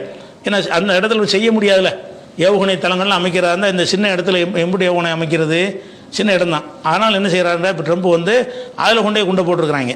அதில் போட்டு ட்ரம்ப் பெருமை அவனுடைய எக்ஸ்தலத்தில் என்ன போடுறான்னு கேட்டால் பெரிய இராணுவத்தை கட்டமைப்பை சிதறி சின்னாமின்னமாக அழிச்சு விட்டோம். ஆனால் அந்த எண்ணெய் இதில் வந்து நான் கை வைக்கலை, அது வந்து அது இயற்கை வளத்துக்கு மக்களுக்கு தேவைப்படுற விஷயமா இருக்கிறதுனால அதை நாங்கள் அழிக்கவில்லை. அந்த கார்க்கு தீவில் உள்ள அந்த இதையெல்லாம் அழிச்சிட்டோம், இராணுவத்தால் வந்து அழிச்சிட்டோங்கிறான். அழிச்சு தான் இருக்கான், போட்டிருக்கிறான், குண்டு போட்டிருக்கிறான். ஆனால் அதில் அழிக்கிறதுக்கு பெருசாக ஒன்றும் இல்லை. சின்ன தீவில் சில வச்சுருப்பாங்க. அந்த துறைமுகத்தை பாதுகாத்து இருக்காமல் என்ன செய்வாங்க, சில ஏவுகணைகள், சில ஏர் டிஃபென்ஸுகள் இருக்கும், சில சின்ன சின்ன அளவில் விமானங்கள் ஏவுகணைகள் இருக்குமே தவிர இந்த யுத்தத்திற்கு பயன்படும் அளவுக்கான அந்த சேமிப்பு அங்கே கிடையாது. இன்னும் சொல்ல போனால் அந்த கார்க்கு தீவை பற்றின ஒரு விஷயம் ஈரானை விட அமெரிக்காவுக்கு நல்லா தெரியும். ஏன்னு கேட்டால் அமெரிக்காவுடைய உதவியோடு தான் அந்த மன்னர் ஷா இருக்கும்போது அந்த தீவை வந்து டச்சுக்காரங்கிட்ட கைப்பற்றினாங்க. அமெரிக்காவுடைய ஏற்பாட்டில் தான் அந்த எண்ணெய் ஏற்று துறைமுகம் அமைக்கப்பட்டதுனால அந்த தீவுடைய எல்லா அம்சமே அமெரிக்காவுக்கு தெரியுங்கிறது ஈரானுக்கு தெரியும். அப்போ அந்த தீவில் கொண்டு எல்லாத்தையும் அடக்கி வச்சுருப்பானா, ஈஸியாக லட்டு மத்து ஈரானுக்குள்ளே வைக்காமல் 200 மீட்டர் கீழே கொண்டு வச்சுக்கிட்டு இருக்கிறான். அதில் கொண்டு ஏவுகணையில் அங்கே கொண்டு வச்சுருந்தானா, எங்கே கார்க்கு தீவில் கொண்டு வச்சுருந்தான், நல்லா லட்டு மாதிரி அடிச்சுட்டு போகிறதுக்கா. அவன் அமெரிக்காவுக்கு இந்த இடம் தெரியுங்கிறது அவனுக்கு தெரியும். இது உலகத்துக்கு படம் காட்டுறக்கா என்ன செய்யறான்னு கேட்டால் பயங்கரமாக அழிச்சு விட்டோம், சுத்தமாக தொடச்சி எரிஞ்சிட்டோம், நான் 4 விமானத்தையும் 2 ஏவுகணையும் அடிச்சுவிட்டு என்ன செய்கிறாங்கன்னு கேட்டால் சுத்தமாக தொடச்சி இருந்துட்டோம் அப்படின்னு சொல்லிட்டு ஒரு பெருமை அடிக்கிறான். அது ஒரு விஷயமா இருக்குது, பார்த்துக்கிறேன். அடுத்ததாக வந்து இன்னொரு விஷயம் என்னென்னு கேட்டால் ஏதாவது சொல்கிறார், நீங்கள் வந்து ட்ரம்ப் சொன்னார்ல இந்த எண்ணெய் வளங்களை மட்டும் நாங்கள் விட்டு வச்சுட்டோம், அந்த இராணுவ தளங்களை தான் அழிச்சோண்டார். நீ அதை அழித்து பாடுறான்ற யார் சொல்கிறாரு, ஈரானுடைய சபாநாயகர் நாடாளுமன்ற தலைவர் இருக்கார்ல அவர் முகமது பாக்கருங்கிறவர் என்ன செய்கிறாருன்னு கேட்டால் நீ அது எண்ணெயிலையும் கை வச்சு பாரு, உன்னுடைய மத்திய கிழக்குள்ள உன்னுடைய எல்லா ஆதரவு எண்ணெய் தளங்களையும் கம்ப்ளீட்டாக எரிச்சு விடுவோம் அப்படின்னு கடுமையான மிரட்டல் ஒன்று விட்டுருக்கிறாரு. அது ஒரு விஷயத்தை பார்க்குறோம். அதுக்கடுத்து என்ன செய்கிறாங்கன்னு கேட்டால் பயங்காட்டுறதுக்காக வேண்டி 2100 கடற்படை வீரர்களை வந்து கப்பலில் ஏற்றி அந்த கார்க்கு தீவுக்கு அனுப்ப போகிறாங்களாம். கார்க்கு தீவில் இந்த தாக்குனாங்க இல்லை, அந்த தீவில் போய் கைப்பற்றி நாட்டை பிடிக்க போகிறாங்களாம். அதுக்காக வேண்டி 2500 கடற்படை வீரர்களை தயார் நிலையில் வைத்திருக்கிறோம், பயிற்சியில் இருந்தவர்கள்லாம் கூப்பிட விட்டு கப்பலில் ஏற்றி என்ன செய்ய போகிறாங்க, அந்த கார்க்கு தீவு கொண்டு போகிறோன்னு சொல்கிறாங்க. இது வந்து ஏமா பயங்காட்டுறதுக்கு சொல்கிறது, இப்படி செய்வானா முதல்ல. ஏற்கனவே உனக்கு துபாயில் கத்தாரில் இருக்கிறவங்களை காப்பாற்ற முடியாமல் ஓடிட்டு இருக்கிறாங்க. ஏற்கனவே வந்து பஹ்ரைனில் இருக்கிற உன்னுடைய தளத்தில் அடித்து தள்ளினவுடனே உன்னுடைய இராணுவர்கள்லாம் செத்து போய் மீதி உள்ள ஆட்கள்லாம் தப்பிச்சம் போலச்சோன்னு ஓடிக்கிட்டு இருக்கிறாங்க. இப்போ கார்க்கில் உண்டை வச்சிங்கன்னா ஒரே அமுக்கா 2000 காலி பண்ணிடுவாங்களே, எப்படி உனக்கு பாதுகாக்க முடியும்? கார்க்கு தீவில் 2500 ஒன்று இறக்குன்னு சொன்னால் 2 ஏவுகணை போதுமே, தொலைச்சிட மாட்டாங்க. ஏதாவது சும்மா கிற்கனாக்கு நம்மளை பயம் காட்டுறது. கார்க்கை கைப்பற்ற போகிறோம், கைப்பற்ற வாடாங்கிறான், கைப்பற்று வந்தீங்கன்னா அந்த 2500 பேருக்கும் சவப்பட்டியோடு கொண்டுட்டு வா, அப்படி தான் நீ செய்ய முடியுமே தவிர எப்படி போய் கைப்பற்றுவேன்? கைப்பற்றலாம், அவ்வளோ நுழைஞ்சிடலாம். அடுத்து என்ன, உன் இடத்துலாம் நீ ஆட்ட முடியுமே தவிர வேறு நாடுகளில் இருக்கிற இடத்துலாம் நீ வச்சாலாம் தான் ஃபெயிலியராக இருக்க. உன்னுடைய எல்லா தடுப்புகளையும் தூக்கி எரிஞ்சு உன்னை காலி பண்ணிகிட்டு இருக்கிறாங்களே, ஒரு தடுப்புமே இருக்காது. கார்க்கில் உண்டைய விட்டீங்கன்னா உனக்கு கத்தார்லையாவது ஏதாவது ஏவுகணை தடுத்துக்கிடுத்து எதை தாக்க வரும்போது தடுப்பாங்க. அந்த மாதிரி வசதி இங்கே இருக்குதா? கார்க்கில் கொண்டு இறக்கணின்னா ஒன்றுமே இருக்காது, படப்படன்னு போட்டு தள்ளிட்டு போயிடுவாங்க. அது கார்க்குடைய எல்லா இருக்கலாம் எனக்கு தெரியும், ஈரானுக்கு தெரியுமா, அவனாடு தானே அது. அதனால் இது சும்மா பயம் காட்டுறதுக்காக உலகத்துக்கு காட்டுறதுக்காக வேண்டி. அதை விட முக்கியம் என்னென்னு கேட்டால் இன்றைக்கி ட்ரம்ப் ஒன்று தெரிவிச்சிருக்கிறார். என்ன அறிவிச்சிருக்காருன்னு கேட்டால் முஜித்தபா இருக்கார்ல இப்போ உள்ள சுப்ரீம் லீடரு, அவருடைய மகன், அவரை வந்து எங்கே இருக்கிறார் என்ற ஒரு தகவலை நீங்கள் கொடுத்தால் $10 மில்லியன் பரிசு இந்த நம்பர்லாம் கொடுத்துருக்காங்க. இந்த நம்பரில் ஃபோன் பண்ணி அல்லது வாட்ஸ்அப்பில் மெயில் மூலமாக அந்த தகவலை எங்களுக்கு தெரிவிச்சிங்கன்னு சொன்னால் அவர் இந்த பில்டிங்கில் இந்த இடத்துல இருக்காருன்னு துல்லியமான தகவல் தந்தால் அவங்களுக்கு $10 மில்லியன் தருவோம். $10 மில்லியன் என்றால் என்னென்னு கேட்டால் இந்திய மதிப்பில் 84 கோடி ரூபா உத்தேசமாக. இந்த டாலர் கணக்குப்படி பார்த்தீங்கன்னா 84 கோடி ரூபா, 84 கோடி ரூபாய் தருவோம் அப்படின்னு சொல்லிட்டு ஒரு தகவல் கொடுத்தா அவன் 84 கோடி ரூபா தருவோன்னு அறிவிச்சிருக்கிறாங்க. அறிவிச்சது ஒரு விஷயம் என்ன வழங்குதுன்னு கேட்டால் அவரை இங்கே கொள்ளலன்னு வழங்குது. சரியா? போய் தானே சொல்லியிருக்கீங்க. ஆள் செத்து போனால் கண்டு அறிவிக்கிறாங்க. 84 கோடி ரூபா அறிவிக்கிறான்னு சொன்னால் கொள்ளலை மட்டும் இல்லை, இவங்களோட உளவுத்துறையினால எங்கே இருக்கான்னு கண்டுபிடிக்க முடியல. கண்டுபிடிச்ச ஒன்றை ஏன் கேட்குறான்? அப்போ அந்த முஜ்தபாவுடைய ஈரானுடைய சுப்ரீம் லீடர் வந்து எங்கே இருக்கிறார் என்பதை வந்து கண்டுபிடிக்க கூட முடியாத அளவில் பக்காவாக அவரை செய்கிறாங்க, சேஃப்டி பண்ணி வச்சுருக்கிறாங்க. இவன் என்ன செய்யறான்? அதை காட்டி கொடுத்தீங்கன்னு சொன்னால் இந்த இடத்துல இருக்கார் என்று துல்லியம் ஈரான் மக்களுக்கு காட்டி கொடுக்கறதுக்காக வேண்டி 84 கோடி ரூபா தர்றேன்னு சொல்லியிருக்கான். அது ஒரு தகவலுக்கு தான், எவனும் காட்டி கொடுக்கவும் போகிறதில்லை. அவர் எங்கே இருக்காருன்னு எவனுக்குமே தெரியாது. ரொம்ப சீக்கிரட்டாக வச்சுருக்கிறாங்க. ஏன்னு கேட்டால் பயந்துக்கிட்டு இல்லை, அதையும் செஞ்சுட்டான்னு சொன்னால் பயங்கர வெற்றின்னு பில்டப் கொடுப்பாங்க. அவர் போனாலும் வேலை நடந்துக்கிட்டு தான் இருக்கும். அவரை கொண்டு விட்டாலும் அவர் இப்போ செய்கிற வேலைகளில் எந்த தொய்வுமே ஏற்படாது. இருந்தாலும் அதை வச்சுக்கிட்டு கொஞ்சம் நாளைக்கு பில்டப் பண்ணுவாங்க, ஒரு மன உளைச்சலுக்கு ஆளாக்குவாங்கிறதுனால அவரை வந்து பொத்தி பொத்தி காப்பாற்றுறாங்க. அவங்க வேறு ஒன்றும் கிடையாது. ஆனாலும் எங்கே இருக்காருன்னு என்ன செய்ய முடியல, இவங்களால் கண்டுபிடிக்க முடியலை. அவர் சாவலைங்கிறது நல்லா தெரியுது இவருடைய அறிவிப்புலேருந்து விளங்குறது. அதுக்கடுத்து என்னென்னு கேட்டால் துருக்கியில் ஒரு விமானத்தளம் இருக்குது, இன்டர்லிக்ங்கிற ஒரு விமானத்தளம் இருக்குது. அது துருக்கிக்கு சொந்தமானதாக இருந்தாலும் ஒரு ஒப்பந்தத்தின் அடிப்படையில் அமெரிக்காவை கொடுத்துருக்குறாங்க. துருக்கிக்காரன் அமெரிக்காவுடைய விமானப்படை வைத்துக் கொள்வதற்கு அனுமதி கொடுத்துருக்குறான். அதில் அமெரிக்க விமானங்கள், அமெரிக்க இராணுவ விஷயங்கள், எல்லா ஏற்பாடுகளும் அந்த இடத்துலாம் இருக்குது. அதில் இன்னும் சொல்லப்போனால் அதில் அணு ஆயுதங்கள் கூட உள்ள அடியில் புதைச்சி வச்சுருக்கிறாங்க, தேவைப்பட்டால் எடுக்கிறதுக்காக வேண்டி. அந்த இடத்துல அந்த விமானம் தாக்கப்படும் போது எதிர்த்து தடுத்துட்டாங்க. சில ஏவுகணை வரும்போது தடுத்துட்டாங்க, தாக்கப்படலை. தாக்குறதுக்கு ஏவுகணை போய் இருக்குது. இதை பார்த்தோன்னே என்ன செய்கிறாங்கன்னு கேட்டால், இது வந்து ஈரான் தான் இது செஞ்சுச்சுன்னு. எதுக்கு இதை செய்கிறாங்கன்னு கேட்டால், ஈரான் இதை செய்ய மாட்டாங்க. ஏன் செய்ய மாட்டாங்கன்னு கேட்டால், அதாவது அந்த துருக்கியுடைய அந்த விமானத்தளத்தில் துருக்கி ஒரு அக்ரிமெண்ட் போட்டு அமெரிக்காவுக்கு கொடுத்தாலும் ஒரு நிபந்தனை போட்டு தான் துருக்கி கொடுத்துருக்குறாங்க. என்ன நிபந்தனைன்னு கேட்டால், ஒவ்வொரு விமானத்தை எடுக்கும்போதும் எங்கள்கிட்ட கேட்டு தான் எடுக்கணும் அப்படின்னு உத்தரவு போட்டதுனால அங்கிருந்து ஒரு விமானத்தை எடுத்துக்கணும், தாக்க முடியாது. அதனால ஃபார்மாலிட்டிக்கு எங்களுடைய அனுமதி இல்லாமல் ஒவ்வொரு நாளும் என்கிட்ட அனுமதி கேட்கணும் அப்படின்லாம் அந்த ஒப்பந்தத்தில் இருக்குது. எந்த நிமிஷம் வேண்டாலும் ஒப்பந்தத்தை கேன்சல் பண்ணிக்கிறதுக்கு, ஒருதலை பட்சமாக கேன்சல் பண்ணிக்கிறதுக்கு துருக்கிக்கு அதிகாரம் இருக்குது அப்படின்னு ஒப்பந்தம் போட்டிருக்கிறாங்க. அது தான் அமெரிக்கா கொடுத்துருக்குறாங்க. அதை போய் இவன் தாக்க மாட்டான். ஏன்னாட்டா எந்த தளத்திலிருந்து இவங்க வந்துக்கிட்டு அமெரிக்காவை நம்ம தாக்குவதற்கு இடம் கொடுக்குறாங்களோ அதில் தான் இலக்கு வைக்கிறாங்களே தவிர துருக்கியில் இருக்கிற அந்த இன்டர்லிக்ங்கிற ஒரு விமானத்தில் அப்படி உள்ளது கிடையாது. ஆனாலும் அதை நோக்கி ஏவுகணை போயிருக்க தடுத்துட்டாங்க. இதை தடுத்தவனை ஈரான் நினைச்சிட்டாங்கன்னா அடித்தா நாங்கள் தான் அடித்தாம்பாங்க. இது நாங்கள் அடிக்கலை, மறுத்துட்டாங்க, நாங்கள் அடிக்கலைன்ட்டாங்க. ஏன்னு கேட்டால் இது என்ன செய்கிறாங்கன்னு கேட்டால், இஸ்ரேல் அமெரிக்காவை சேர்ந்து அவங்களே ஒரு விமானத்தை ஒரு ஏவுகணை அனுப்புறது, அனுப்பி அவங்களே சுட்டு தள்ளிடுறது சேதம் வராமல் பண்ணிவிட்டு. இப்போ அமெரிக்கா வந்து ஈரான் வந்து தாக்கிட்டான். துருக்கி வந்து நேட்டோவில் இருக்குது. நேட்டோ நாடுகளில் ஒரு ஒப்பந்தம் என்ன வச்சுக்கிறாங்கன்னு கேட்டால், அமெரிக்கா வந்து நேட்டோவில் இருந்தாலும் அவனுக்கு உதவியாக வரமாட்டாங்க. நான் வந்து சண்டை ஆரம்பித்தவன், அவனை அடிக்கிறதுக்கு நியாயம் இருக்கிறதுனால அதுக்கு உதவியாக யாரும் வரல. ஆனால் வேறு நேட்டோ நாடுகளை வந்து ஈரான் அடிச்சுன்னு சொன்னால் ஒரு நாட்டு அடித்து அப்படி ஒன்றா சேர்ந்துருவாங்க. அப்படி சேர வைக்கிறதுக்கு தான் செஞ்சுருக்காங்க. துருக்கியில் அடித்து விட்டார்கள். துருக்கியில் அடித்து விட்டார்கள் என்று சொன்னால் அப்போ பிரான்ஸ் வரும், ஜெர்மன் வரும், மொத்த ஐரோப்பிய நாடுகள் வரும், நேட்டோவில் எல்லா நாடுகளோடையும் இப்போ சண்டை பிடிக்க வேண்டி வந்துடும். அப்படி வரணும் என்பதற்காக வேண்டி தான் இஸ்ரேலேருந்து என்ன செய்கிறாங்கன்னா, இஸ்ரேல் அமெரிக்காவோ இந்த ரெண்டு சைத்தானில் யாரோ என்ன செய்கிறாங்கன்னு கேட்டால், அவங்களா ஒரு ஏவுகணை ஏவி அவங்களா சுட்டு தள்ளிவிட்டு துருக்கிகள் மீது தாக்கல் நடத்தி விட்டார்கள்னு என்ன செய்வான். துருக்கியில் உள்ளவன் எங்களை தாக்கின காரணத்தினால் இதை வந்து நேட்டோவுக்கு கொண்டு போவோம், நேட்டோ நாடுகளுக்கு எதிரான தாக்குதல் என்று சொல்லி எல்லா நாடுகளும் ஈரானை தாக்கணுங்கிறதுக்கான பிளான் பண்ணியிருக்கிறாங்க. ஈரான் அதை மறுத்துட்டாங்க. இருந்தால் ஏற்றுக்குருவாங்க, இல்லாட்டி மறுத்துருவாங்க. நாங்கள் அதை தாக்கவே இல்லை, எங்களுடைய இலக்கு தெளிவானது, எங்கள் இலக்கில் அது வராதுன்னு சொல்லிட்டாங்க. அது ஒரு தகவலாக வச்சுக்கிறேன். அதுக்கடுத்து என்னென்னு கேட்டால்,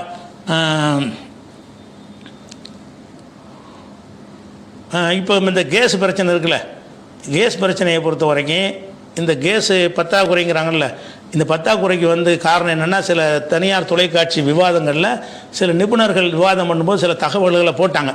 அந்த தகவலிருந்து ஃபில்டர் பண்ண செய்தி மட்டும் என்ன சொல்கிறேன்னு கேட்டால், இந்தியாவில் இருந்து எக்கச்சக்கமான கேஸ் வந்து உற்பத்தி செய்யப்பட்டு வெளிநாடுகளுக்கு அனுப்பப்படுகிறது. இந்தியாவில் ரிலையன்ஸ் இருக்காங்கல்ல, ரிலையன்ஸில் வந்து 50 கோடி கிலோ கேஸ் உற்பத்தி பண்ணுறாங்க.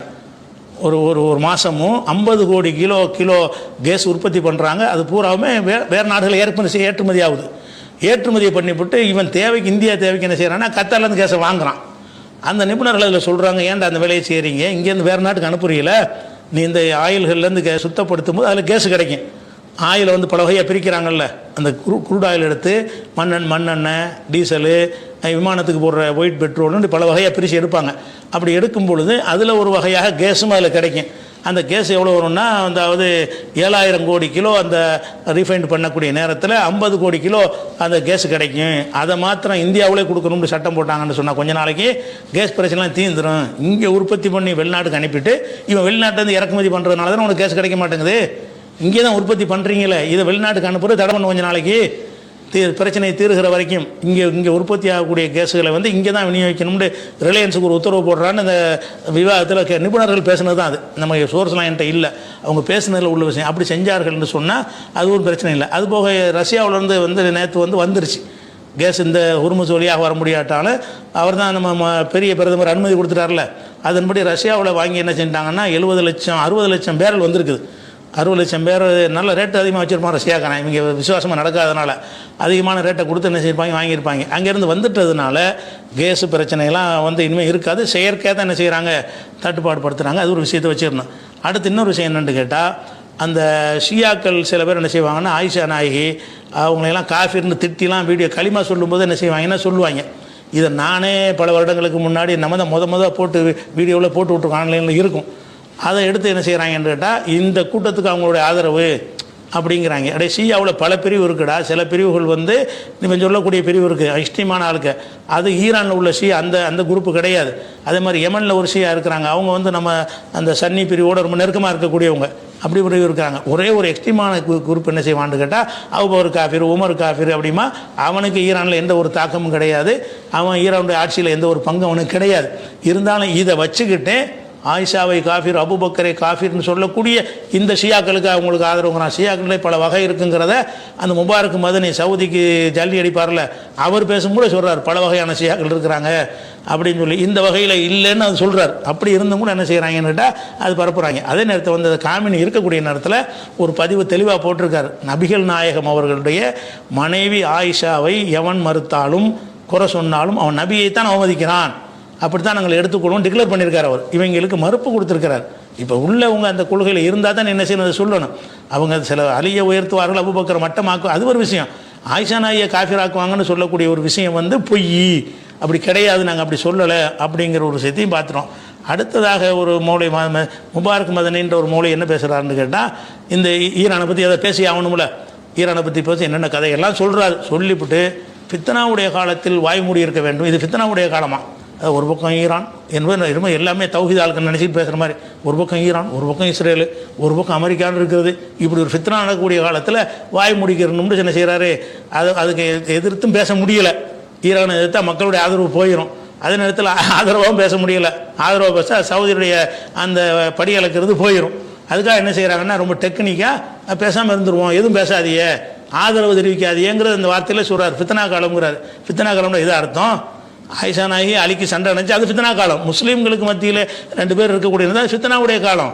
அப்போ வந்து இப்போ பதில் போர் காஃபிருக்கும் ரசூலுல்லாஹ்வுக்கும் போர் நினைச்ச அது ஃபித்னா காலம். அது ஃபித்னாவுடைய காலம்ங்கிறது வந்து முஸ்லீம்களுக்கும் இஸ்ரேலுக்கு அமெரிக்காவுக்கும் நடக்கிற யுத்தத்தை வந்து ஃபித்னா காலம்ங்கிறாருங்க. சமநிலை நிப்பாட்டுறாரு. ஃபித்னாவுடைய காலம், இங்கிட்டும் சேரக்கூடாது அங்கிட்டும் சேரக்கூடாதுன்னு பேசுனா எவ்வளோ பெரிய கள்ளத்தனமான ஒரு நல்லது சொல்கிற மாதிரி சொல்லி நம்ம எல்லாம் வாய் மூடி இருக்கணும்னு சொல்லி என்ன செய்கிறாங்க, மக்களை வந்து வழிகெடுக்கிறார்கள். இது ஃபித்னாவுடைய காலம் இல்லை. ஒருத்தன் இஸ்லாமிய சமுதாயத்தையும் அடிப்படை கோட்பாடுன்னு தகர்த்து எறிகிறதுக்கு தயாராக இருக்கிறான், இன்னொருத்தன் அதுக்கு அதை எதிர்த்து நின்று களத்தில் நிற்கிறாங்கிறது அங்கே நடக்குது. தவிர இதில் ஏதாவது ஒரு பக்கம் தான் இருக்கணும்.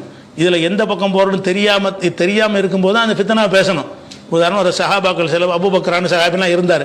அவர் என்ன செய்வார்னா, அலி பக்கம் நான் சேர மாட்டேன், ஆயிஷா பக்கம் சேர மாட்டேன், மாவியா பக்கம் சேர மாட்டேன், இது ஃபித்னாவுடைய இதில் நான் ஒதுங்கி இருப்பேன்.